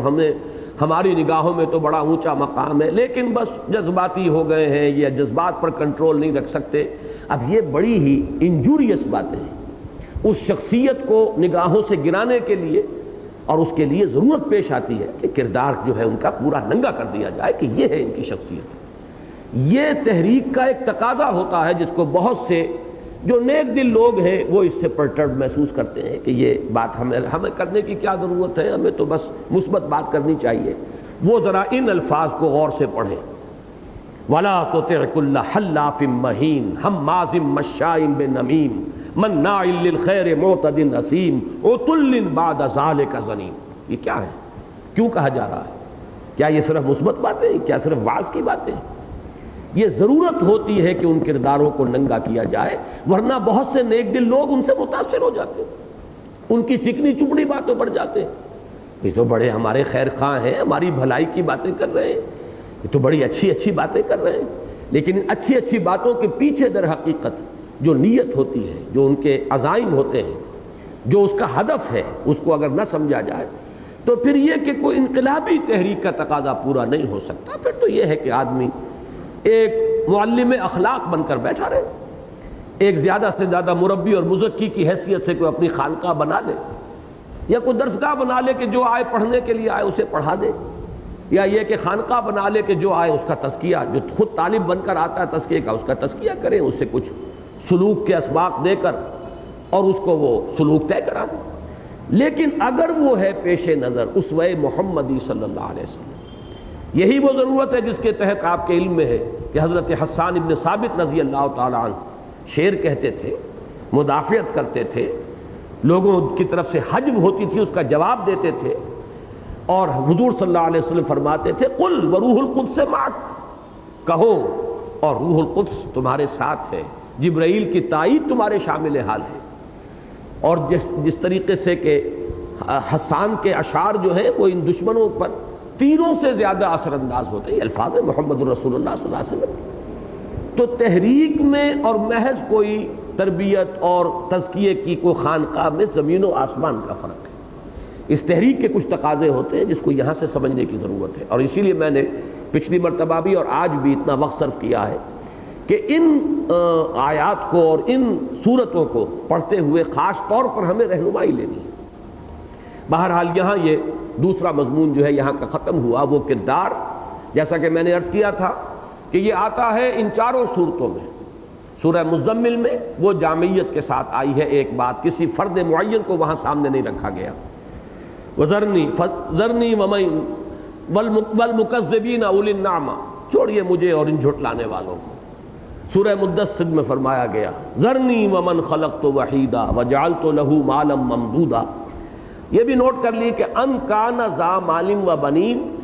اذا تتلی علیہ آیاتنا قال اساطیر الاولین۔ ان دو آیتوں کی اصل میں شرح ہے جو پھر سورہ مدثر میں آئے گی۔ ذرنی ومن خلقت وحیدا وجعلت له مالا ممدودا وبنین شہودا وَمَحَّدْتُ لَهُ تَمْهِيدًا ثُمَّ يَطْمَعُ أَنْ أَزِيدَ كَلَّا إِنَّهُ كَانَ لِآيَاتِنَا عَنِيدًا۔ ولید بن مغیرہ کے بارے میں یہ بات تو تقریباً متفق علیہ ہے، یہ روایت کہ حضور صلی اللہ علیہ وسلم کی بات اس کے دل میں گھر کر گئی تھی، اور اس نے کچھ ایسی باتیں بھی کہیں جس سے لوگوں کو یہ اندیشہ ہو گیا کہ اب یہ مسلمان ہو جائے گا۔ اس لیے کہ وہ جو میں نے عرض کیا تھا کہ کچھ لوگ ہوتے ہیں کہ ان کے اندر حق کی طرف بھی کچھ ہوتی ہے، کشش محسوس کرتے ہیں، حق کو چاہتے ہیں، پسند کرتے ہیں، قبول کرنا چاہتے ہیں، لیکن جب مسئلہ آتا ہے ایثار کا، قربانی کا، چودراہٹ یا اپنی حیثیت اور وجاہت جو ہے وہ سٹیک پر ہے تو پھر وہ پیچھے ہٹ جاتے ہیں۔ یہ ہے در حقیقت منافقانہ کردار۔ تو اس شخص کے بارے میں یہ بات صراحت کے ساتھ موجود ہے کہ اس نے جب لوگوں نے کہا کہ یہ شاعر ہے، اس نے کہا نہیں، غلط بات ہے، یہ بات صحیح نہیں ہے، اس لیے کہ میں شعراء سے واقف ہوں، شعر کا فہم میرے اندر ہے، سخن فہم ہوں، میں یہ جانتا ہوں شعر کس شے کا نام ہے، محمد جو کچھ پیش کر رہے ہیں وہ شعر نہیں ہے۔ گویا کہ حق گوئی کا ایک ثبوت دیا، ایک بات کہی، بہت عمدہ، بہت ہی حق پر مبنی بات۔ اب آپ غور کیجئے کہ اس سے مسلمانوں میں بھی اثر قائم ہوا ہوگا کہ ہاں بھئی یہ شخص جو ہے یہ دوسروں سے مختلف ہے، یہ حق کو تسلیم کر رہا ہے۔ پھر جب کہا گیا کہ یہ کاہن ہے، یہ آپ کو سورہ حاقہ میں یہ چیزیں مل جائیں گی، جبکہ وہاں ان دونوں ہی چیزوں کا ذکر کیا گیا ہے کہ یہ قول شاعر نہیں ہے، قول نہیں ہے، قول کاہن نہیں ہے، قلیلا ما تؤمنون قلیلا ما تذکرون، یہ آگے آ جائے گا۔ جب کہا گیا انہوں نے کہا نہیں، غلط بات ہے، یہ کہانت نہیں ہے، کاہنوں سے میرے تعلقات ہیں، میری دوستیاں ہیں، میں بہت سے کاہنوں سے واقف ہوں، ان کا کردار بھی میں جانتا ہوں، وہ جو کچھ زومانی قسم کی باتیں کرتے ہیں ان کا کلام بھی میں جانتا ہوں، محمد جو کچھ پیش کر رہے ہیں نہ ان کا کردار کاہنوں والا، نہ جو کچھ وہ پیش کر رہے ہیں وہ کاہنوں کا کلام کے ساتھ کوئی مناسبت۔ اب اندیشہ ہوا کہ یہ تو مسلمان ہو جائے گا، کھلبلی مچ گئی، تھا بہت بڑا چودھری، دولت تھی بہت، اس کی بڑی جائیداد مکے میں بھی تھی اور طائف میں بھی تھی، دونوں میں اس کی ایک حیثیت تھی۔ تو اب جو کھلبلی مچی اور اسے اندیشہ ہوا کہ میری قوم میرے خلاف ہو جائے گی، تب اب اس نے وہ اباؤٹ ٹرن کیا ہے،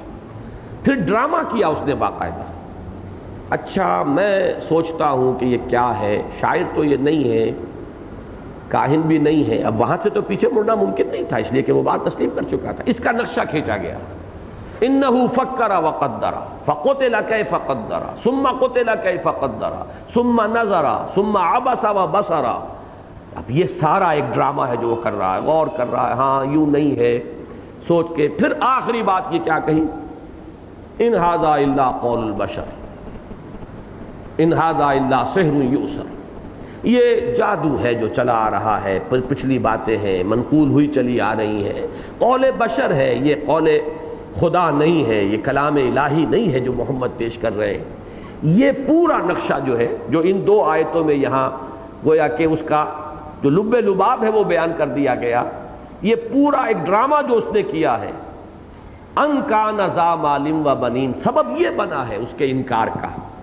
یہ بیٹے اور یہ دولت اور یہ وجاہت اور یہ مال، یہ جائیداد، یہ پاؤں میں بیڑی بن گئے۔ اذا تتلی علیہ آیاتنا قال اساطیر الاولین، جب آیات اس کو پڑھ کر سنائی گئیں تو اس نے کہا کہ یہ تو وہی پچھلوں کی منقول چیزیں ہیں، چلی آ رہی ہیں۔ ان ھذا الا سحر یؤثر ان ھذا الا قول البشر سأصلیہ سقر وما ادراک ما سقر لا تبقی ولا تذر۔ پھر وہ اللہ تعالیٰ کا غضب جو ہے وہاں پر دوسرے الفاظ میں ظاہر ہوا ہے۔ تو یہ ہے ولید بن مغیرہ کا کردار، اور اس سے جو جنرلائز کر کے سبق حاصل کرنا ہے کہ یہ بیچ بچولیے جو ہوتے ہیں، کوئی بھی انقلابی دعوت ہے، ایک لوگ وہ ہیں کہ جو کھل کر سامنے آ جاتے ہیں، ایک وہ ہیں کہ جو ڈٹ کر قبول کرتے ہیں، تو پھر ہرچ باد آباد کی شان کے ساتھ، ہرچ باد آباد ماں کشتی درا انداختیں، اب جو ہو سو ہو، ہم نے تو اپنی کشتی جو ہے دریا میں ڈال دی، اب یہ کشتی اگر تیرے گی تو ہم تیریں گے، اور یہ اگر ڈوبے گی تو ہم ڈوبیں گے۔ اب ہم نے اپنے آپ کو، اپنے لیے کوئی تحفظ جو ہے وہ تلاش نہیں کرنا ہے۔ ان دونوں کے درمیان یہ کردار ہوتا ہے، یہ منافقانہ کردار ہے، چاہے وہ پالے کے ادھر رہ گئے ہوں جیسے کہ ولید بن مغیرہ ہے، اور چاہے وہ پالا کراس کر کے اندر آ جائیں، تو پھر وہ مسلمانوں کے اندر بھی وہ ایک نفاق کا جو ہے مرض، اس کا بوٹا لگاتے ہیں۔ سنسمہ علی الخرطوم، ہم اس کی ناک پر داغیں گے۔ انا بلوناہم کما بلونا اصحاب الجنہ۔ اب یہ تیسرا مضمون جو میں نے عرض کیا تھا کہ سورہ علق میں بھی وہاں ترتیب ذرا بدل گئی ہے، ابتدائی 5 آیات کے فوراً بعد قیامت اور آخرت کا ذکر آیا ہے۔ اقرا بسم ربک الذی خلق خلق الانسان من علق اقرا وربک الاکرم الذی علم بالقلم علم الانسان ما لم یعلم۔ 5 آیات ابتدائی پہلی وہی، اس کے بعد 3 آیات کلا ان الانسان لیطغی ان رآہ استغنی ان الی ربک الرجعی۔ پورا فلسفہ جو ہے ایمان بالآخرہ کا اس میں موجود ہے کہ انسان کی اخلاقی زندگی کے لیے ایمان بالآخرہ لازمی ہے۔ انسان کے لیے کوئی اخلاقی رویہ ممکن نہیں ہے جب تک کہ وہ آخرت کو نہ مانے۔ اس کو یوں سمجھ لیجئے، جیسا کہ میں نے ایمان سے متعلق مباحث میں تفصیلاً بیان کیا ہے، اور خاص طور پر جو ہمارے منتخب نصاب میں سورہ آل عمران کی آخری رکوع کی جو 6 آیات شامل ہیں ان کے ضمن میں، کہ جہاں تک تو اللہ تعالیٰ کی ذات اور اس کی صفات ایمان باللہ کا تعلق ہے، قرآن مجید کسی منطقی دلیل سے اس کا اس بات نہیں کرتا۔ وہ تو نشانیاں ہیں کائنات میں، ان فی خلق السماوات والارض واختلاف اللیل والنہار لآیات لقوم یعقلون لأولی الالباب، یہ نشانیاں ہیں۔ نشانی کو دیکھو، کوئی یاد آ جائے گا، بس وہ یاد، یہ جو اللہ کا ایمان ہے اور معرفت ہے اللہ کی، وہ تو انسان کے اپنے اندر سے ابھرتا ہے، منطق سے نہیں منوایا جا سکتا اللہ کی ذات کو۔ منطق تو یہاں پر آ کر گھٹنے ٹیک دے گی، اور منطق بلکہ لوہا لوہے کو کاٹتا ہے، منطقی دلیل دیں گے تو منطقی دلیل ہی اسے کاٹ دے گی۔ ایک ہی بڑی منطقی دلیل ہے کہ کوئی چیز بغیر کسی کے پیدا کیے پیدا نہیں ہو سکتی، لہذا کائنات کا پیدا کرنے والا کوئی نہ کوئی ہے، یہ ایک منطقی دلیل ہے۔ لیکن اس کو کاٹ دیتی ہے پھر اگلی دلیل کہ پھر اس کا پیدا کرنے والا کون ہے؟ اگر وہ خود بغیر کسی کے پیدا کیے پیدا ہوا تو پھر یہی دلیل آپ کائنات کے لیے کیوں نہیں مان لیتے کہ یہ بھی بغیر کسی کے پیدا کیے پیدا ہو سکتی؟ تو یہ تو کوئی منطقی دلیل خدا کی ہستی، خدا کے وجود کو ثابت نہیں کر سکتی۔ یہی وجہ قرآن مجید نے یہ منطقی دلیل استعمال کی نہیں۔ البتہ اللہ کو مان لیا جائے ان آیات آفاقیہ، آیات انفسیہ کے حوالے سے، آپ کے اپنے اندر سے انر کانشسنس جو ہے آپ کے اپنے شعور کی گہرائی میں سے ابھر کر آ گیا اور آپ نے اللہ کو مان لیا، اب ٹھیک ہے، اب آگے بڑھیں گے تو منطق بھی ساتھ دے گی۔ اور وہ ہے جس کو کہ وہاں سورہ آل عمران میں فرمایا الذین یذکرون اللہ قیاما وقعودا وعلی جنوبہم ویتفکرون فی خلق السماوات والارض ربنا ما خلقت ھذا باطلا سبحانک فقنا عذاب النار۔ یہاں اب اللہ تعالیٰ کی معرفت، اللہ پر ایمان کے ساتھ ایک منطقی دلیل کہ یہاں کوئی شے بے مقصد نہیں ہے، تو پھر ہمارے اندر جو اخلاقی حس ہے یہ بے مقصد کیسے ہو سکتی ہے؟ اور آخرت اگر نہیں ہے، صرف دنیا ہے، تو اس میں یہ اخلاقی جو ہماری حس ہے اس کے تقاضے پورے نہیں ہوتے۔ اگر تو یہاں یہ زندگی مکمل ہوتی تو نیکی کا نتیجہ اچھا نکلنا چاہیے تھا، بدی کا برا نکلنا چاہیے تھا۔ گندم از گندم بے رویت، جو سے جو منطق ہے۔ تو نیکی اگر نیکی ہے تو نیکی کا اچھا نتیجہ یہاں تو نہیں نکل رہا، فاقے آ رہے ہیں۔ اور بدی اگر بدی ہے تو بدی کا برا نتیجہ یہاں نہیں نکل رہا، عیش ہو رہے ہیں اور عزت ہے، اور دنیا جو ہے انہیں سلام کر رہی ہے، حالانکہ جانتی ہے اچھی طرح کہ ان کی دولت جو ہے وہ کہاں سے آئی۔ تو معلوم ہوا کہ یہ دنیا ناقص ہے، یہ زندگی نامکمل ہے۔ اس دلیل سے ایک دوسری زندگی کا ہونا ثابت کیا جاتا ہے۔ منطق کا تقاضا ہے، عقل کا تقاضا ہے کہ دوسری زندگی ہو۔ یا تو یہ مانیے کہ نہ کوئی خیر ہے نہ کوئی شر ہے، یہ فطرت انسانی قبول کرنے کو تیار نہیں، یہ بدیہیات فطرت میں سے نیکی نیکی ہے، بدی بدی ہے، خیر خیر ہے، شر شر ہے۔ تو اگر خیر خیر ہے تو اس کا نتیجہ خیر نکلنا چاہیے، اور شر اگر شر ہے تو اس کا نتیجہ شر کی شکل میں نکلنا چاہیے۔ یہاں نہیں نکل رہا، اس کے معنی یہ ہے کہ یہ دنیا، یہ زندگی ناقص ہے، نامکمل ہے، ایک دوسری زندگی درکار ہے۔ اسی کو وہاں بیان کیا گیا، بلکہ میں نے کئی دفعہ حوالہ دیا ہے کانٹ کا، کہ کانٹ نے پہلے کتاب لکھی تھی کرٹیک آف پیور ریزن، تنقید عقل خالص، اور اس میں اس نے ثابت کر دیا کہ اللہ تعالیٰ کی ہستی اور وجود، اور اس بات کے لیے جتنے منطقی دلائل آج تک دیے گئے ہیں، سب منطق کی جو چھری ہے وہ ان کو خود کاٹ دیتی ہے۔ ان الحدید بالحدید یفلح، لوہا لوہے سے کٹتا ہے۔ اس نے ثابت کر دیا کہ ان میں سے کوئی بھی جو بھی کرٹیسزم ہے اس کو سٹینڈ نہیں کر سکتی، دلیل سب کی سب جواب دے جاتے ہیں۔ تو ایک کھلبلی مچ گئی پوری دنیا کے اندر، عیسائی دنیا میں۔ ظاہر بات ہے کہ اس وقت تک ابھی عیسائیت اتنی کمزور نہیں تھی، مذہب کے ساتھ لوگوں کا لگاؤ ابھی اتنا کمزور نہیں پڑا تھا، شور مچ گیا۔ جس کی ایک مثال ہمارے ہاں جب علامہ اقبال نے نظم لکھی ہے شکوہ، تو ایک شور مچ گیا تھا کہ یہ کیا باتیں کہ ایسی ایسی گستاخی کی باتیں اللہ کی جناب میں۔ لیکن یہ کہ پھر جواب شکوہ لکھا تو اب لوگ ٹھنڈے ہو گئے کہ در حقیقت یہ تو ذہنوں کو بیدار کرنے کا ایک ذریعہ تھا، تاکہ لوگ جو ہے وہ جواب شکوہ کے لیے ذہناً آمادہ ہو، اور خود جو ان کے اوپر جو الزام آتا ہے اللہ کی طرف سے اس کو سمجھے۔ بعین ہی یہی یا تو جان بوجھ کر اس نے کیا، یا یہ کہ جو مخالفت ہوئی تو اس سے ڈر کر پھر اس نے دوسری کتاب لکھی کرٹیک آف پریکٹیکل ریزن۔ اب اس میں اس نے ثابت کیا کہ نہیں، اللہ کو مانے بغیر کوئی مورل لائف ممکن نہیں ہے، اخلاقی زندگی،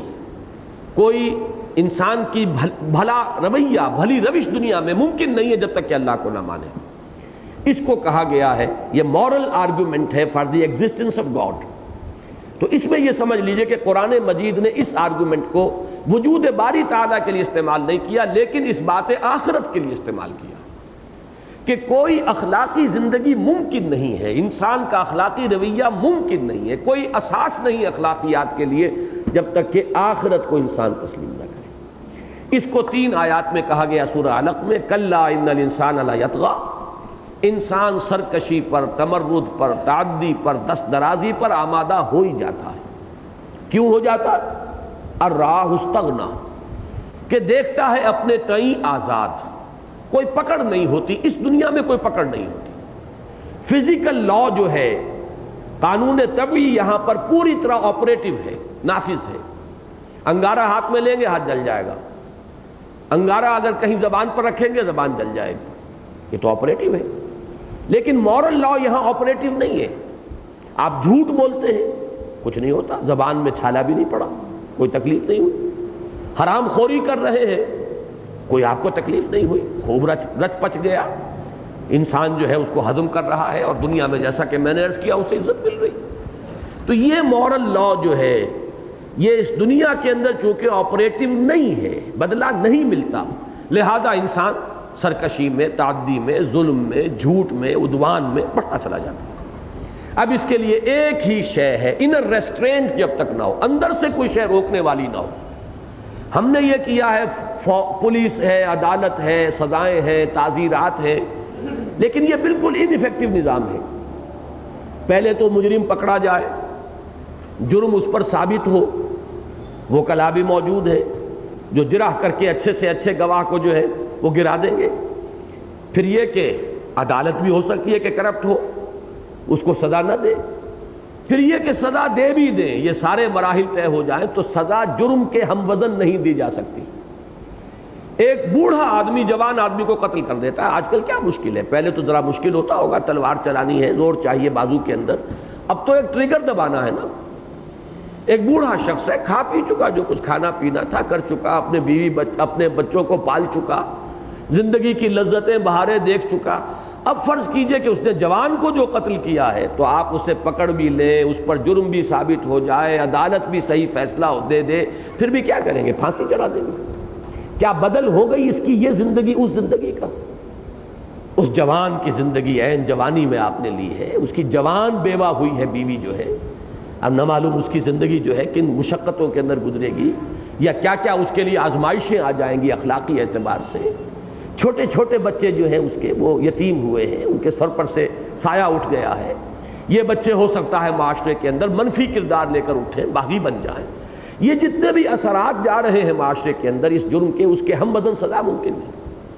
یہی وجہ ہے کہ ان چیزوں سے اخلاق کے لیے معاملہ جو ہے، جو ضرورت ہے تقاضا پورا نہیں ہوتا۔ اس کے لیے انر ریسٹرینٹ درکار ہے، اندر کی ایک آپ کی اپنا آٹو سینسر جو ہے اپنے اندر موجود ہو، سیلف سینسر،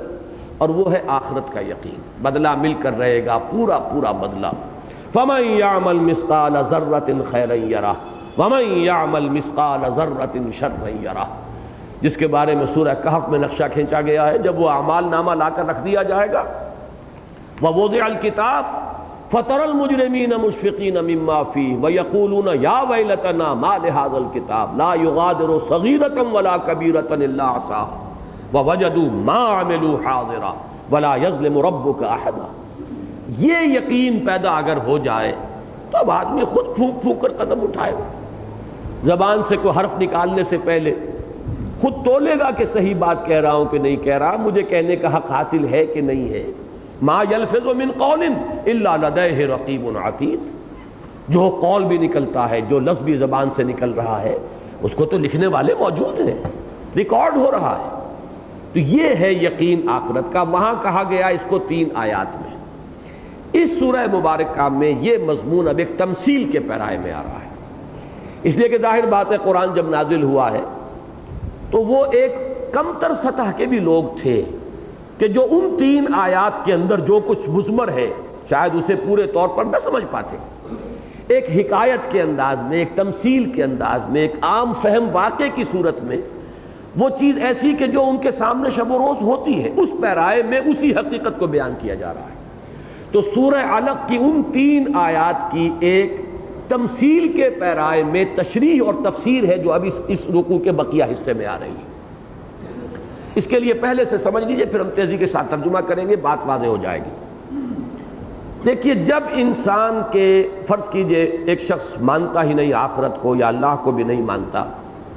یا مانتا تو ہے لیکن بس زبانی کلامی مانتا ہے، اس کے شعور میں، اس کی سوچ میں، اس کے قلب کی گہرائیوں میں وہ یقین جو ہے پیوست نہیں ہوا، اور استحضار نہیں ہے اسے، نہ اللہ کا استحضار ہے، وہ استحضار جسے کہ حدیث جبرائیل میں کہا گیا ہے کأنک تراہ فإن لم تکن تراہ فإنہ یراک، یہ تو کم سے کم استحضار رہنا چاہیے کہ اللہ مجھے دیکھ رہا ہے، یہ بھی نہیں رہتا، ذہول ہے، غفلت ہے۔ قانوناً مانتے ہیں اللہ کو بھی اور آخرت کو بھی، تو اچھی طرح سمجھ لیجئے کہ وہ قانونی ماننا نہ ماننا، جیسے میں نے نفاق کے بارے میں عرض کیا ہے، وہ صرف ایک قانونی بات ہے، کردار تو وہی ہے ولید بن مغیرہ کا جو عبداللہ ابن ابی کا ہے، صرف یہ ہے کہ درمیان میں ایک پردہ ہے کہ یہ کلمہ گو ہے، وہ کلمہ گو نہیں ہے۔ اسی طریقے سے قانونی ایمان کا ایک پردہ درمیان میں سے ہٹا دیجئے، کوئی شخص چاہے وہ مسلمان ہے لیکن استحضار نہیں ہے، نہ اللہ کا استحضار ہے نہ آخرت کا استحضار ہے، تو ہوگا کیا کہ وہ پستی کے اندر گرتا چلا جائے گا اخلاقی اعتبار سے۔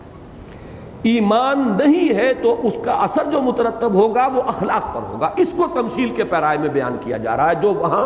3 اصولی آیات کے حوالے سے بیان کیا گیا، وہ فلسفیانہ انداز ہے، منطقی انداز ہے، یہاں تمثیل کا پیرایا ہے۔ یہاں نقشہ بیان کیا گیا ہے کچھ لوگوں کا. ایک تو رائے یہ ہے کہ یہ ایک واقعہ ہے، اور یہ قرآن مجید کا انداز بھی یہ ہے کہ واقعہ ہے کوئی پرانا، اور ہو سکتا ہے کہ ان کے ہاں یہ معروف بھی ہو، جس کی یاد دہانی کرائی جا رہی ہے کہ یمن میں صنعاء کے قریب ایک شخص تھا جس کا بہت بڑا باغ تھا. اور باغ جو ہوتے تھے اس زمانے میں، جیسے سورہ کہف میں آیا ہے، اس کے 6 رکوع میں ہے غالباً، وَاضْرِبْ لَهُم مَثَلَ الرَّجُلَيْنِ جَعَلْنَا لِأَحَدِهِمَا جَنَّتَيْنِ مِنْ أَعْنَابٍ وَحَفَفْنَاهُمَا بِنَخْلٍ وَجَعَلْنَا بَيْنَهُمَا زَرْعًا، کہ کھجور کے درخت ہیں، وہ باڑ کی شکل، باڑ کا فائدہ دے رہے ہیں، اندر انگور کی بیلیں بھی ہیں، کھیتی بھی ہے، چشمہ بھی رواں دواں ہے، پانی بھی ہے، اس کے اریگیشن کا بھی سامان فراہم اللہ نے کیا ہوا ہے فطری طور پر. اسی طرح کا کوئی باغ تھا کسی شخص کا، اور وہ شریف آدمی تھا. وہ جب بھی اپنے باغ میں سے پھل اتارتا تھا تو جو غرباء اور مساکین جمع ہو جاتے تھے ان کو بھی دیتا تھا، اس میں سے حصہ دیتا تھا، یعنی دل کا بخیل نہیں تھا. لیکن وہ فوت ہو گیا تو اس کی اولاد جو ہے اب وہ پستی کے اندر گرنا شروع کیا اس نے. اب اس کا ایک نقشہ کھینچا جا رہا ہے کہ باغ جو ہے یا کھیتی جو ہے وہ بالکل تیار ہے، اب اسے کاٹنا ہے یا پھل جب اتارنا ہے. تو مشورے کرتے ہیں کہ بھئی آج اس کو اتار لیں، کل اتار لیں. بالآخر ایک روز انہوں نے طے کیا کہ اب اگر وہ الفاظ ہم بعد میں پڑھ لیں گے، بھئی اب کر گزرو، کل ضرور صبح چلو. بھئی پوری طریقے سے ایک ان کی قرارداد طے ہو گئی. ساتھ ہی ان کی وہ جو اخلاقی پستی کا معاملہ ہے وہ اس طرح ظاہر ہوا کہ انہوں نے کہا کہ یہ فقیر فقراء یہ خامخواہ جاتے ہیں، ان کا کیا حق ہے؟ محنت ہم نے کی، دیکھ بھال ہم نے کی باغ کی، اس کو ہم نے پانی سے سینچا، جو بھی کیا، ان کا کیا حق ہے؟ یہ خامخواہ آ کر ہماری محنت کے اندر سے حصہ کماتے ہیں. تو ایسے کرو علی صبح جاؤ، کسی کو کانوں کان خبر نہ لگے کہ ہم پھل اتارنے جا رہے ہیں، اور پھر یہ کہ کوئی آ بھی جائے تو اسے دھکے دے کر نکال دو، کسی کو قریب مت آنے دو. لیکن ہوا کیا، رات کو وہ تو یہ قرارداد کر کے سو گئے. رات کو اللہ تعالیٰ کی طرف سے عذاب کا کوئی جھونکا آیا، اور کوئی آگ بگولا کہہ لیجئے، کوئی باد سرسر کا کوئی بگولا آ گیا، کوئی اور شے، کہ وہ سب فصل تباہ ہو گئی، پھل جو ہے ختم ہوا. اب اس میں نقشہ کھینچا جا رہا ہے. انہیں یہ تو شام کو چھوڑ کر آئے تھے، باغ لدا پھدا پھل سے یہ لہلہاتی ہوئی فصل تھی، بلکہ بس صبح آئیں گے اور ہم اپنا جو ہے وہ اپنی محنت اور جو کوشش اور کمائی ہے اس کا ہم پھل لے جائیں، اس کا ثمر. لیکن یہ کہ یہاں وہ پتہ چاک ہو چکا ہے. بالکل یہ ایسا ہی نقشہ ہے کہ ایک شخص اپنی روبسٹ ہیلتھ میں ہے، جسے کہا جائے بڑی اچھی صحت ہے اس کی، اور ظاہر بات ہے کہ اس کے آس پاس بھی کہیں گمان نہیں ہے بیماری وغیرہ کا، اور بڑے اپنی خود اعتمادی کے ساتھ لمبے لمبے منصوبے بنا رہا ہے، اب میں یہ کروں گا وہ کروں گا، اور اندر کینسر کا کہیں آغاز ہو چکا ہے جو اسے پتہ ہی نہیں. تو کارکنان قضاء و قدر جو ہے، کارکنان قضاء و قدر، وہ ہنستے ہوں گے کہ یہ کہاں کی یہ منصوبے بندی کر رہا ہے، کہاں کے لمبے نقشے بنا رہا ہے اس کی. تو وہ تو گویا کہ پتہ تو اس کا چاک ہو چکا، پرچہ چاک ہو چکا، اس کے لیے تو فیصلہ تو ہو چکا ہے. اسی طرح کا ایک نقشہ کھینچا گیا ہے کہ اس اخلاقی پستی میں مبتلا ہوئے، جو بھی حالات ظاہری تھے، جو مادی اسباب و وسائل تھا، ان پر تکیہ تھا. شام کو وہ دیکھ کر آئے تھے باغ، لیکن صبح جا کر دیکھا تو پہلے تو انہوں نے سوچا شاید ہم راستہ بھول گئے، یہ تو شب وہ ہمارا باغ ہے ہی نہیں، کہاں آ گئے ہم. اچانک پھر منکشف ہوا کہ ہائے ہم ہلاک ہو گئے، برباد ہو گئے. کفے افسوس ملنے لگے. پھر ایک دوسرے کو ملامت شروع کر دی، تم نے ہمیں غافل کیا اور تم نے ہمیں اللہ کی طرف سے جو ہے ذہول میں اور غفلت کے اندر ڈال دیا. ایک دوسرے کو ملامت، جیسے قیامت کا نقشہ کھینچا گیا ہے، لوگ ایک دوسرے کو ملامت کریں گے. پیچھے چلنے والے اپنے لیڈروں کو ملامت کریں گے، لیڈر جو ہے لعن طعن کریں گے اپنے پیچھے چلنے والوں. لوگ شیطان کو ملامت کریں گے اور شیطان کہے گا کہ لا تلومونی ولوموا انفسکم، مجھے ملامت مت کرو، اپنے آپ کو ملامت کرو. تو وہی نقشہ جو ہے اس کے بعد فرمایا گیا اس طرح عذاب آتا ہے. یہ تو ہلکی سی جھلک ہے دنیا کے عذاب کی. ولا عذاب الآخرت اکبر، آخرت کا عذاب بہت بڑا ہے. کیوں بڑا ہے؟ یہاں تو ایک فصل برباد ہو گئی تو اگلی فصل کی امید ہے نا، توبہ کر لو گے تو اگلی فصل جو ہے اس کے لیے شاید اللہ بہتر کر دے. وہ موقع پھر آنے والا نہیں ہے. اسی طرح کا کف افسوس مرو گے اگر آخرت سے بے پرواہ ہو کر تم نے زندگی گزار دی، جس کا نتیجہ یہ نکلے گا کہ اخلاقی اعتبار سے پستی کے اندر مبتلا ہوتے چلے جاؤ گے. یہ گویا کہ نقشہ سامنے رکھا جا رہا ہے. اور اس پیرائے میں ایمان بالآخرت کی جو اہمیت ہے انسان کے اخلاقیات اور اخلاقی زندگی کے اعتبار سے اس کو ایک تمثیل کے پیرائے میں بیان کیا گیا. یہ ہے، اب بڑی آسانی سے ہم اس کو پڑھ لیں گے.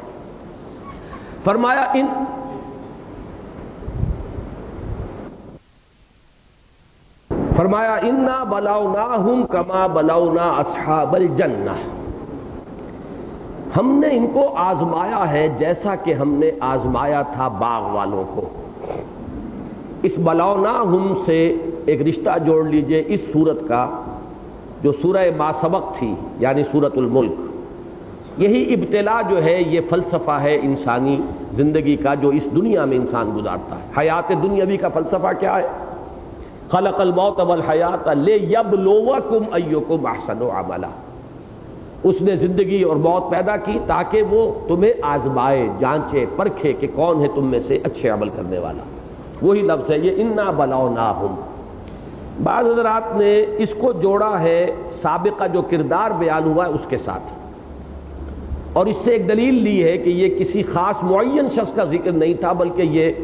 ایک عمومی سی بات ہے. اور اس کے لیے ثبوت یہ ہے کہ انا بلوناہم جمع کی ضمیر آئی ہے، تو گویا کہ یہ اس کردار کے حامل تمام لوگوں کے بارے میں تذکرہ ہو رہا ہے. میری حقیر رائے اس میں یہ ہے، اور یہی اگرچہ اس صراحت کے ساتھ تو نہیں، لیکن میں یہ سمجھتا ہوں کہ چونکہ ہمارے متقدمین اور سلف کی اکثریت جو ہے اس کی قائل ہے کہ پچھلی جو آیات تھیں وَلَا تُطِعْ كُلَّ حَلَّافٍ مَّهِينٍ ہَمَّازٍ مَّشَّاءٍ بِنَمِيمٍ، یہ تمام آیات جو ایک شخص معین کے بارے میں ہے، ولید بن مغیرہ یا اخنس ابن شریق.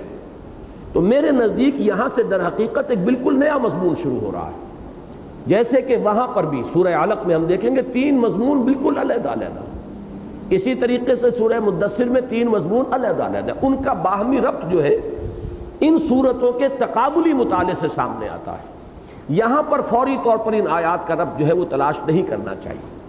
یہ گویا کہ عمومی بات کی جا رہی ہے کہ انسانوں کو بحیثیت مجموعی خلق الموت والحیات لیبلوکم ایکم احسن عملا، اس کے ساتھ ربط جوڑیے اس کا انا بلوناہم کما بلونا اصحاب الجنہ. ہم نے انہیں آزمایا ہے اسی طرح جیسے ایک باغ والوں کو، ایک بلکہ نہیں میں نے غلط کہا، الجنہ ہے تو گویا کہ باغ والوں کو آزمایا تھا. اسی سے دلیل زیادہ قوی بنتی ہے کہ یہ واقعہ ہے کوئی معین. اور ان حضرات کی رائے میں بیان کر چکا ہوں کہ صنعاء کے قریب ایک بہت بڑا باغ تھا، سمجھیے کہ بڑا ایگریکلچرل فارم آج کی اصطلاح میں، اور ایک نیک آدمی تھا جو اس کا مالک تھا، جس کا رویہ وہ تھا کہ جب بھی وہ فصل اتارتا تھا یا کاٹتا تھا تو یہ کہ وہ غریبوں اور مسکینوں کو بھی حصہ دیتا تھا. اس کے لیے میں ایک آیت نوٹ کر کے لایا ہوں. سورہ نساء میں یہی نقشہ کھینچا گیا ہے، جہاں وراثت کے احکام وغیرہ آنے لگے ہیں تو اس کے ضمن میں یہ آیت بھی آئی ہے وَإِذَا حَضَرَ الْقِسْمَةَ أُولُو الْقُرْبَى وَالْيَتَامَى وَالْمَسَاكِينُ فَارْزُقُوهُم مِّنْهُ وَقُولُوا لَهُمْ قَوْلًا مَّعْرُوفًا. جب کوئی شخص فوت ہو گیا ہو اور اس کی وراثت تقسیم ہو رہی ہو تو تقسیم کے وقت اگر کوئی قرابت دار دور کے اور کوئی یتیم اور مسکین آ جائے تو انہیں بھی کچھ کھلاؤ پلاؤ، انہیں اس میں سے دو. یہ نہیں کہ حق تو معین ہے نہیں، وارثوں کا حق ہے بس تقسیم کر کے اور کپڑے جھاڑ کر اٹھ جاؤ دامن اور وہ منہ دیکھتے رہ جائیں. تو گویا کہ یہ پرانے زمانے سے یہ ایک رواج تھا کہ ایسے موقع پر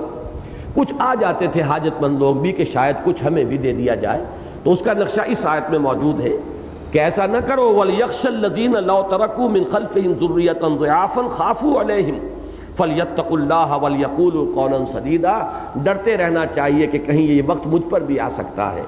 میرے بھی بچے کوئی چھوٹے ہوتے اور میں مر جاتا کچھ چھوڑے بغیر، تو وہ بچے بھی شاید دوسروں کی وراثت کی تقسیم کے وقت کچھ امید بھری نگاہوں کے ساتھ وہاں پہ جمع ہوتے. تو اس کو خیال میں رکھو، اور جب وراثت کی تقسیم کے وقت کچھ فقراء اور مساکین یتامہ آ جائیں تو ان کو بھی ان میں سے کچھ دو. یہی نقشہ گویا کہ وہ جو روایت آتی ہے اس کی روح سے یہی نقشہ تھا کہ وہ باغ والا جو ہے جب فصل اتارتا تھا، پھل توڑتا تھا یا فصل کاٹتا تھا تو وہ غرباء اور مساکین کو بھی دیتا تھا. انا بلوناہم کما بلونا اصحاب الجنہ اذ اقسموا لیصرمنھا مصبحین. جبکہ انہوں نے قسم کھائی کہ وہ ضرور پھل اتار لیں گے یا کاٹ لیں گے اس کو، اپنی کھیتی کو یا باغ کو، مصبحین صبح ہوتے ہی. اس لیے میں نے عرض کیا تھا کہ شاید کوئی لیت و لال ہو رہی ہو آج کل میں، لیکن ایک وقت میں پھر ان کی ریزولوشن ہو گیا، گویا کہ ریزالو کیا، اقسم قسم کھا لی کہ بس اب مزید تاخیر نہیں بھائی، کل صبح یقیناً جو ہے ہم جائیں گے اور پھل اتار لیں گے۔ ولا یستثنون، اور انہوں نے کوئی استثناء نہیں کیا۔ اس کے دو ترجمے کیے گئے ہیں، ایک تو یہ کہ انشاءاللہ نہیں کہا، انشاءاللہ استثناء ہے۔ ایمان باللہ کے لیے اس کا لازمی مظہر یہ ہے کہ کسی بھی کام کے لیے یہ نہ کہا جائے کہ یہ کل ہم ضرور کر لیں گے، اس لیے کہ گویا کہ آپ کے نگاہوں سے اللہ اوجھل ہو گیا، گویا کہ آپ اپنے آپ ہی کو قادر سمجھ بیٹھے ہیں کہ جو چاہیں گے کر لیں گے۔ یہ بھی سورہ کہف میں مضمون آیا ہے، وَلَا تَقُولَنَّ لِشَيْءٍ إِنِّي فَاعِلٌ ذَلِكَ غَدًا إِلَّا أَن يَشَاءَ اللَّهُ، ہرگز کبھی یہ نہ کہنا کہ یہ کام میں کل ضرور کروں گا مگر اس استثناء کے ساتھ کہ اگر اللہ نے چاہا۔ تو یہ انشاءاللہ کہنا جو ہے یہ جیسے کہ ہماری تہذیب کا تو ایک جزو لازم ہے، یہ ہمارے مجلسی الفاظ میں سے الحمدللہ، سبحان اللہ، انشاءاللہ، ماشاءاللہ، اور یہ تمام الفاظ سورہ کہف میں موجود ہیں۔ کیوں نہیں ایسا ہوا؟ لولا اذ دخلت جنتک قلت ما شاء اللہ، کیوں نہ ایسا ہوا جب تو اپنے باغ میں داخل ہوا اور تو نے دیکھا باغ بہار پر ہے، پھلا ہوا ہے، باغ پھل پر ہے، تو تو نے کیوں نہ کہا ماشاءاللہ؟ جب اللہ اوجل ہو جاتا ہے ذہن سے تو نہ ماشاءاللہ رہے گا، نہ انشاءاللہ رہے گا، نہ الحمدللہ رہے گا، کچھ نہیں رہے گا۔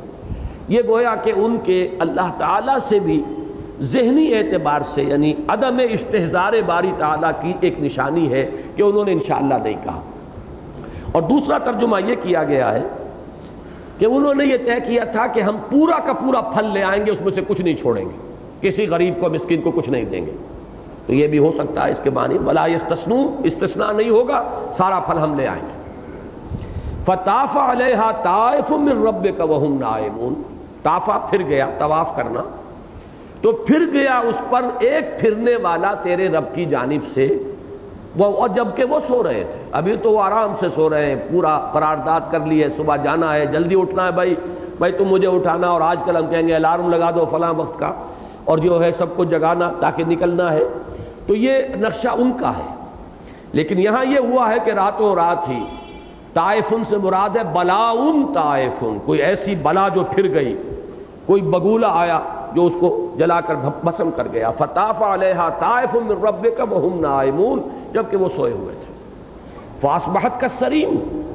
تو وہ باغ تو ہو گیا ایسا جیسے کہ پھل توڑا جا چکا، ختم ہوا پھل۔ فتنادوا مصبحین، اب نقشہ دیکھیے، وہاں تو یہ ہو چکا ہے جس کو میں کہہ رہا تھا کہ پتا تو چاک ہو چکا، پرچہ چاک ہو چکا ہے، فیصلہ ہو چکا ہے۔ یہاں وہ جو ان کی غفلت ہے وہ سمجھ بیٹھے کہ جائیں گے بس پھل اتار لائیں گے۔ فتنادوا مصبحین، ایک دوسرے کو پکارا انہوں نے صبح ہوتے ہی، صبح تڑکے ایک دوسرے کو آوازیں دی، ان اغدوا علی حرثکم ان کنتم صارمین، جیسے ہم بھی کہتے ہیں ارے بھائی کرنا ہے تو اٹھو جلدی سے، چلنا ہے تو ان کنتم صارمین، یہ کہنے کا انداز ہے، کوئی شرطیہ کلام نہیں ہے یہ، بلکہ یہ انداز ہوتا ہے بھئی اگر کرنا ہے آج جو رات فیصلہ کیا تھا تو اٹھو، پھر دیر کیوں کر رہے ہیں۔ ان اغدوا علی حرثکم، صبح سویرے چلو اپنی کھیتی پر، اپنے باغ پر، ان کنتم صارمین۔ اب یہاں کہیں تو جنت کا لفظ آ رہا ہے، کہیں حرث کا لفظ آ رہا ہے۔ جنت باغ کو کہتے ہیں، حرث کھیتی کو کہتے ہیں، اسی لیے میں نے اشارہ کیا تھا سورہ کہف میں جو تمثیل آئی ہے اصحاب الجنہ، اس میں کھیتی بھی ہے، باغ بھی ہے، تو یہی اسی قسم کا کوئی نقشہ جو ہے معلوم ہوتا ہے کہ اس باغ کا بھی تھا، کہ اس میں کھیتی بھی تھی، باغ بھی تھا۔ ان اغدوا علی حرثکم ان کنتم صارمین، جلدی صبح سویرے چلو اپنی کھیتی پر اگر تم آج واقعتاً ارادہ ہے توڑنے کا پھل یا کاٹنے کا فصل۔ فانطلقوا وہم یتخافتون، تو وہ اب چلے اور وہ چپکے ایک دوسرے سے باتیں کر رہے تھے۔ اللہ یدخلنہ اليوم علیکم مسکین، کہ آج ہرگز کسی کو داخل نہ ہونے دینا اپنے باغ میں اپنے اوپر کسی مسکین کو۔ یہ ہے ان کی اخلاقی پستی کا مظہر کہ یہ اب وہ فصل ہی اجڑ چکی گو جس کے لیے کہ یہ سارے منصوبے بن رہے، لیکن یہ کہ یہاں جو ان کی کیفیت ہے اخلاقی پستی کی، اس کا نقشہ یہ ہے اللہ یدخلن، ہرگز نہ داخل ہو اس باغ میں، اس کھیتی میں، الیوم، آج کے دن، علیکم، تم پر، یعنی خام خواہ کے وہ دعوے دار بن کر تمہارے اوپر وہاں پہ آ جاتے ہیں، نہ محنت نہ کام کرتے ہیں، ٹکڑے توڑتے ہیں، ان کا کیا حق ہے؟ اللہ یدخلن الیوم علیکم مسکین، کوئی مسکین وہاں داخل نہ ہونے پائے، قریب نہ پھٹکنے پائے۔ وغدوا علی حرد قادرین، اور وہ صبح سویرے چلے، غدو کا لفظ تو وہی ان اغدو، صبح وغدوا علی حرد، حرد کے 3 معنی ہیں، سرعت، طے شدہ معاملہ اور کسی شے کو روکنا. یہ تینوں معنی جمع کر لیجئے جو اس وقت چلنے کا نقشہ. یہ تصویر لفظی جسے میں نے بارہا کہا ہے، قرآن مجید الفاظ میں پورا نقشہ کھینچ دیتا ہے کہ بڑی خود اعتمادی کے ساتھ، بڑے تیزی کے ساتھ جا رہے ہیں، کوئی اندیشہ کھٹکا ہے ہی نہیں کسی قسم کا کہ کوئی ہم پر مصیبت بھی آ سکتی ہے، اور وہ پوری طریقے سے گویا کہ سمجھ رہے ہیں کہ ہم روک دیں گے، کسی مسکین کو نہیں آنے دیں گے. اور قادرین، یہ بھی ان کے حال کو بیان کر رہا ہے، پوری طرح جیسے کہ قدرت رکھنے والا ہوتا ہے کہ گویا مجھے ہر شے کے اوپر پورا اختیار حاصل ہے. یہی لفظ میں نے نوٹ کیا کہ یہ قرآن مجید میں آیا ہے دوسرے مقام پر، سورہ یونس کی آیت نمبر 24 سے ذرا لمبی ہے. انما مثل الحیات الدنیا کماء انزلناہ من السماء فاختلط به نبات الارض مما یاکل الناس والانعام. اس دنیا کی زندگی کی مثال اس پانی کی سی ہے جسے ہم اوپر سے آسمان سے برساتے ہیں،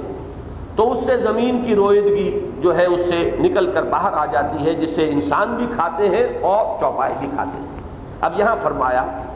حتی اذا اخذت الارض زخرفها، یہاں تک کہ جب زمین اپنا بناؤ سنگھار خوب کر لیتی ہے. یہ زمین کا بناؤ سنگھار ہے، یہ باغات لگے ہوئے ہیں یا یہ کھیتی لہرا رہی ہے، یہ زمین کا زیور ہے، اس کا بناؤ سنگھار ہے. وزینت، اور خوب خوشنما معلوم ہوتی ہے. وظن اہلھا انہم قادرون علیہا، اور پورا یقین ہوتا ہے اس کھیتی کے مالکوں کو کہ وہ پوری طرح قدرت رکھتے ہیں اس پر کہ بس اب دیر کیا رہ گئی، اب تو جا کے کاٹنا ہے اور گھر میں لے آنا ہے، کھتے میں بھر لینا، اب کیا کسر رہ گئی. یہ یاد نہیں رہتا کہ there is many a slip between the cup and the lip. چاہے یہ سامنے نظر آ رہا ہے، ہاتھ میں ہے وہ پیالہ، لیکن یہ کہ اپنے ہونٹوں تک پہنچنے سے پہلے نہ معلوم ابھی کتنے مراحل اس میں آنے ہیں. کہاں یہ گر کر تمہیں الٹا اور جلا بھی دے گرم چائے جو ہے، بجائے اس کے کہ تم اسے نوش کرو، یہ تمہارے جو ہے جسم کے اندر کہیں جو ہے وہ پھپھولے بنا دے اور چھالے ڈال دے، تو نہ معلوم کیا کچھ ہے. لیکن یہ کہ انسان جب وہ غفلت میں آتا ہے تو اسباب و احوال جو ہے ان سے وہ بالکل دھوکے میں مغرور ہو کر رہ جاتا ہے. حتی اذا اخذت الارض زخرفها وزینت وظن اہلھا انہم قادرون علیہا اتاها امرنا لیلا او نہارا فجعلناها حصیدا کأن لم تغن بالامس کذلک نفصل الآیات لقوم یتفکرون. اچانک پھر ہمارا حکم آتا ہے کہیں دن کے وقت یا رات کے وقت، اور پھر وہ کھیتی ایسی ہو جاتی ہے جیسے وہ کل تھی ہی نہیں، کوئی وجود ہی نہیں تھا. اسی طرح ہم اپنی آیات بیان کرتے ہیں ان لوگوں کے لیے جو تفکر اور تعقل سے کام لینے کے لیے تیار ہیں. وہی لفظ یہاں آیا ہے وَغَدَوْا عَلَىٰ حَرْدٍ قَادِرِينَ، وہ چلے اس شان سے کہ گویا کہ پوری قدرت رکھتے ہیں، اب تو کوئی رکاوٹ ہے ہی نہیں، بس اپنا پھل لے آئیں گے یا فصل لے آئیں گے. فَلَمَّا رَأَوْهَا قَالُوا إِنَّا لَضَالُّونَ، جب دیکھا انہوں نے اپنے اس باغ کو یا اپنی کھیتی کو تو کہا ہم تو کہیں بھٹک گئے، راستہ بھول آئے، یہ ہماری کھیتی تو نہیں، یہ ہمارا باغ تو نہیں، کل ہم چھوڑ کر گئے تھے، وہ کس شان و شوکت کے ساتھ تھا، کتنی زینت تھی. زینت اخذت زخرفها وزینت، کہاں وہ شان، کہاں یہ حال. بل نحن محرومون، اب یہ تو ہوتا ہے انسٹنٹینیس سا معاملہ کہ یہ کوئی دھوکہ کھا گئے، ہم کہاں چلے آئے، یہ ہمارا باغ نہیں ہے. لیکن وہ تو چشم زد ان کی بات ہے، فوراً حقیقت منکشف ہو گئی، ہائے ہم لٹ گئے. بل نحن محرومون، نہیں یہ بات نہیں ہے کہ ہم بھٹک آئے ہوں، بھول آئے ہوں، بلکہ ہم ہلاک ہو گئے، برباد ہو گئے، لٹ گئے، تباہ ہو گئے، محروم کر دیے گئے. قال اوسطهم، ان میں سے جو درمیانی تھا اس نے کہا. اب یہ درمیانی دونوں معنی میں ہو سکتا ہے عمر کے اعتبار سے درمیانہ، لیکن یہ کہ معنوی اعتبار سے درمیانہ، وسط شے اچھی شے کو کہتے ہیں. کذالک جعلناکم امۃ وسطا لتکونوا شہداء علی الناس، تو جو بھی ان میں سے بہتر آدمی تھا، جیسے حضرت یوسف کے بھائیوں میں بھی تو ایک تھا نا جس نے کہا تھا نہ اس کو مارو نہیں، ہلاک نہ کرو، اب تم تل ہی گئے ہو تو چلو اسے کسی اندھے کنویں میں پھینک دو، کوئی قافلہ لے جائے گا. کچھ نہ کچھ اس میں خیر تھا، کچھ بھلائی تھی، ورنہ وہ تو اس کو ہلاک کرنے پر حضرت یوسف کو تل گئے تھے. اسی طرح کوئی ان میں سے تھا جو کبھی کبھی کچھ انہیں ملامت کرتا رہتا ہوگا، کیا کر رہے ہو، خدا کو بھول گئے ہو، آخرت تمہیں یاد نہیں رہی، تم اپنے اخلاق کو دیکھو، دیوالا نکلتا جا رہا ہے، ہمارے ابا جان کی یہ روش ہوتی تھی، ہمارے بزرگوں کی یہ روایات تھی، تم کدھر جا رہے ہو. قال اوسطهم، اب اس نے کہا الم اقل لکم لولا تسبحون،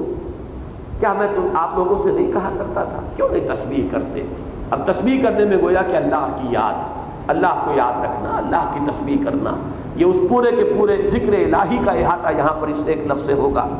تو اس نے کہا قال اوسطهم الم اقل لکم لولا تسبحون قالوا سبحان ربنا انا كنا ظالمین، اب ان سب نے کہا پاک ہے ہمارا رب، پاکی ہے ہمارے رب، سبحان ربنا انا كنا ظالمین، یقیناً ہم ہی ظالم تھے، ہم اللہ کو کیا، ہم اللہ سے کیا شکوہ کریں، کیا شکایت کریں۔ واقعہ یہ ہے ایک دم آنکھیں کھل گئی، حقیقت منکشف ہو گئی کہ واقعتاً ہم پر ہی غفلت کے پردے جو ہے پڑ گئے تھے، ہم ہی خدا کو بھی بھول گئے، آخرت کو بھی بھول گئے، اسباب و وسائل ہی پر ہمارا تکیہ ہو گیا، مظاہر ہی کے اندر ہم الجھ کر رہ گئے، ہم نے جو ظاہری کیفیات تھیں انہی پر تکیہ کیا۔ فاقبل بعضهم على بعض يتلاومون، اب وہ ایک دوسرے کی طرف متوجہ ہوئے ملامت کرنے کے لیے، جو میں نے پہلے نقشہ کھینچا ہے، قرآن مجید میں بار بار یہ آیا ہے، جہنمیوں کی آپس میں ایک دوسرے کو الزام دینے کی کیفیت تفصیلاً معاملات آئے ہیں۔ فاقبل بعضهم على بعض يتلاومون، اب ایک دوسرے کو ملامت کر رہے تھے کہ یہ آپ ہیں جنہوں نے ہمیں اس روش پر ڈالا ہے، یہ آپ ہیں در حقیقت کے جنہوں نے ہمیں اس صورتحال سے دوچار کیا، ایک دوسرے کو ملامت کر رہے ہیں۔ قالوا یا ویلنا انا كنا طاغین، بالآخر انہوں نے کہا کہ ہائے ہماری شامت، یقیناً ہم ہی تھے طغیانی۔ اب یہ لفظ دیکھیے کس قدر یہ لفظ جڑ گیا ہے، کلا ان الانسان لیطغی ان رآہ استغنی ان الی ربک الرجعی، سورہ علق کی وہ 3 آیات۔ انسان طغیانی، سرکشی، تمرد، دست درازی، اس میں مبتلا ہو جاتا ہے۔ اب انہوں نے یہ کہا یا ویلنا انا کنا طاغین، یقیناً ہم ہی تھے سرکشی میں، تمرد میں، ہم ہی بڑھ گئے، اپنے حدود سے ہم نے تجاوز کیا، مقام بندگی سے آگے بڑھ کر ہم اپنے آپ کو مالک ہی سمجھ بیٹھے، اور ہم نے یہ سمجھا کہ ہر شے کا اختیار ہمیں حاصل ہے، یہی طغیانی ہے، یہی سرکشی ہے۔ عسیٰ ربنا ان یبدلنا خیرا منہا انا الی ربنا راغبون، ہمیں امید ہے، عسیٰ کے لفظی ترجمہ ہو سکتا ہے، عین ممکن ہے، لیکن یہ کہ یہاں پر وہ ایک امید کی کیفیت کے ساتھ ہمیں امید ہے، عسیٰ ربنا ان یبدلنا خیرا منہا، ہمارا رب ہمارے لیے بدل دے اس سے بہتر، ہمیں اللہ تعالیٰ جو ہے اس سے بہتر عطا فرما دے۔ انا الی ربنا راغبون، اب ہم اپنے رب ہی کی طرف رغبت کرتے ہیں، رجوع کرتے ہیں، انابت، توبہ، رجوع، یہ تمام الفاظ اس کے اندر جو ہے، اور امیدوار اسی کی رحمت سے ہے کہ اس دفعہ اگر ہماری فصل برباد ہو گئی، اگر ہماری محنتیں ضائع ہو گئیں، اکارت چلی گئیں، اللہ سے امید ہے کہ وہ ہماری اگلی فصل کے اوپر ہماری یہ جو اس نقصان کی بھی تلافی فرما دے گا۔ اب یہ وہ تمثیل کہہ لیں، واقعہ کی یاد دہانی کہہ لیں، اس کے بعد اصل بات کیا تھی جس کے لیے یہ ساری کی ساری بات بیان کی گئی، کذالک العذاب، اس طرح آتا ہے عذاب، اس طرح آتا ہے اللہ کی طرف سے پکڑ کا معاملہ، اللہ کی سزا کا معاملہ، اچانک آتا ہے، انسان کو شان گمان نہیں ہوتا، وہ تو اپنے حالات کو دیکھتا ہوا منصوبہ بندی کر رہا ہوتا ہے، سامان 100 برس کا ہے پل کی خبر نہیں، لمبے چوڑے شیخ چلی کے منصوبے بنائے چلا جا رہا ہے، اور کچھ پتہ نہیں کہ کیا فیصلہ ہو چکا ہے، کہیں سے کوئی حکم صادر ہو چکا، کارکنان قضاء و قدر کو دیا بھی جا چکا، وہ شاید مسکرا رہے ہو کہ اس کی سوچ کیا ہے، اور یہ کہاں کے خواب دیکھ رہا ہے، اور کتنے لمبے منصوبے بنا رہا ہے، جبکہ یہ تو ہمارے ہاتھ میں تو حکم نامہ موجود ہے، اس کے قتل کا پروانہ ہمارے پاس موجود ہے۔ کذالک العذاب ولعذاب الآخرۃ اکبر، اور آخرت کا عذاب بہت بڑا ہے۔ اب یہاں پہ اکبر جو ہے سپرلیٹو کے بھی انداز میں ہے کہ یہ گویا کہ سب سے بڑا عذاب آخرت ہے۔ اس کی وجہ کیا ہے کہ یہاں تو موقع ہے، تلافی کا بھی موقع ہے، توبہ کا موقع ہے، رجوع کا موقع ہے، ایک فصل کے بعد دوسری صحیح، یہ سارے امکانات موجود ہیں، لیکن آخرت میں جب آنکھ کھلے گی، جب آنکھ کھلی گل کی تو موسم تھا خزاں کا، یہ نقشہ اگر آخرت میں کسی کے سامنے آ گیا تو پھر تو کوئی امکان نہیں، نہ توبہ کا موقع ہے، نہ ہی کوئی اب تلافی مافات کا کوئی امکان ہے۔ یہ آخرت کا عذاب ولعذاب الآخرۃ اکبر لو کانوا یعلمون، کاش کہ یہ جانتے، کاش کہ ان کی آنکھیں کھل جاتی، کاش کہ حقیقت ان پر منکشف ہو جاتی، کاش کہ ان کے یہ ذہول اور غفلت کے پردے چاک ہو جاتے۔ اللہ تعالی ہماری غفلت کے پردوں کو چاک فرمائے اور ہمیں اس حدیث نبوی پر عمل کرنے کی توفیق عطا فرمائے جس میں حضور نے فرمایا القیس من دانا نفسہ وعمل لما بعد الموت۔ اصل میں تو ہوش مند آدمی، ہوشیار شخص، عقل مند شخص وہ ہے جو اپنے نفس کو قابو میں رکھے، خواہشات نفسانی کی باغیں کھینچ کر رکھے اور عمل کرے اس زندگی کے لیے کہ جو موت کے بعد آنے والی ہے۔ آمین یا رب العالمین۔ بارک اللہ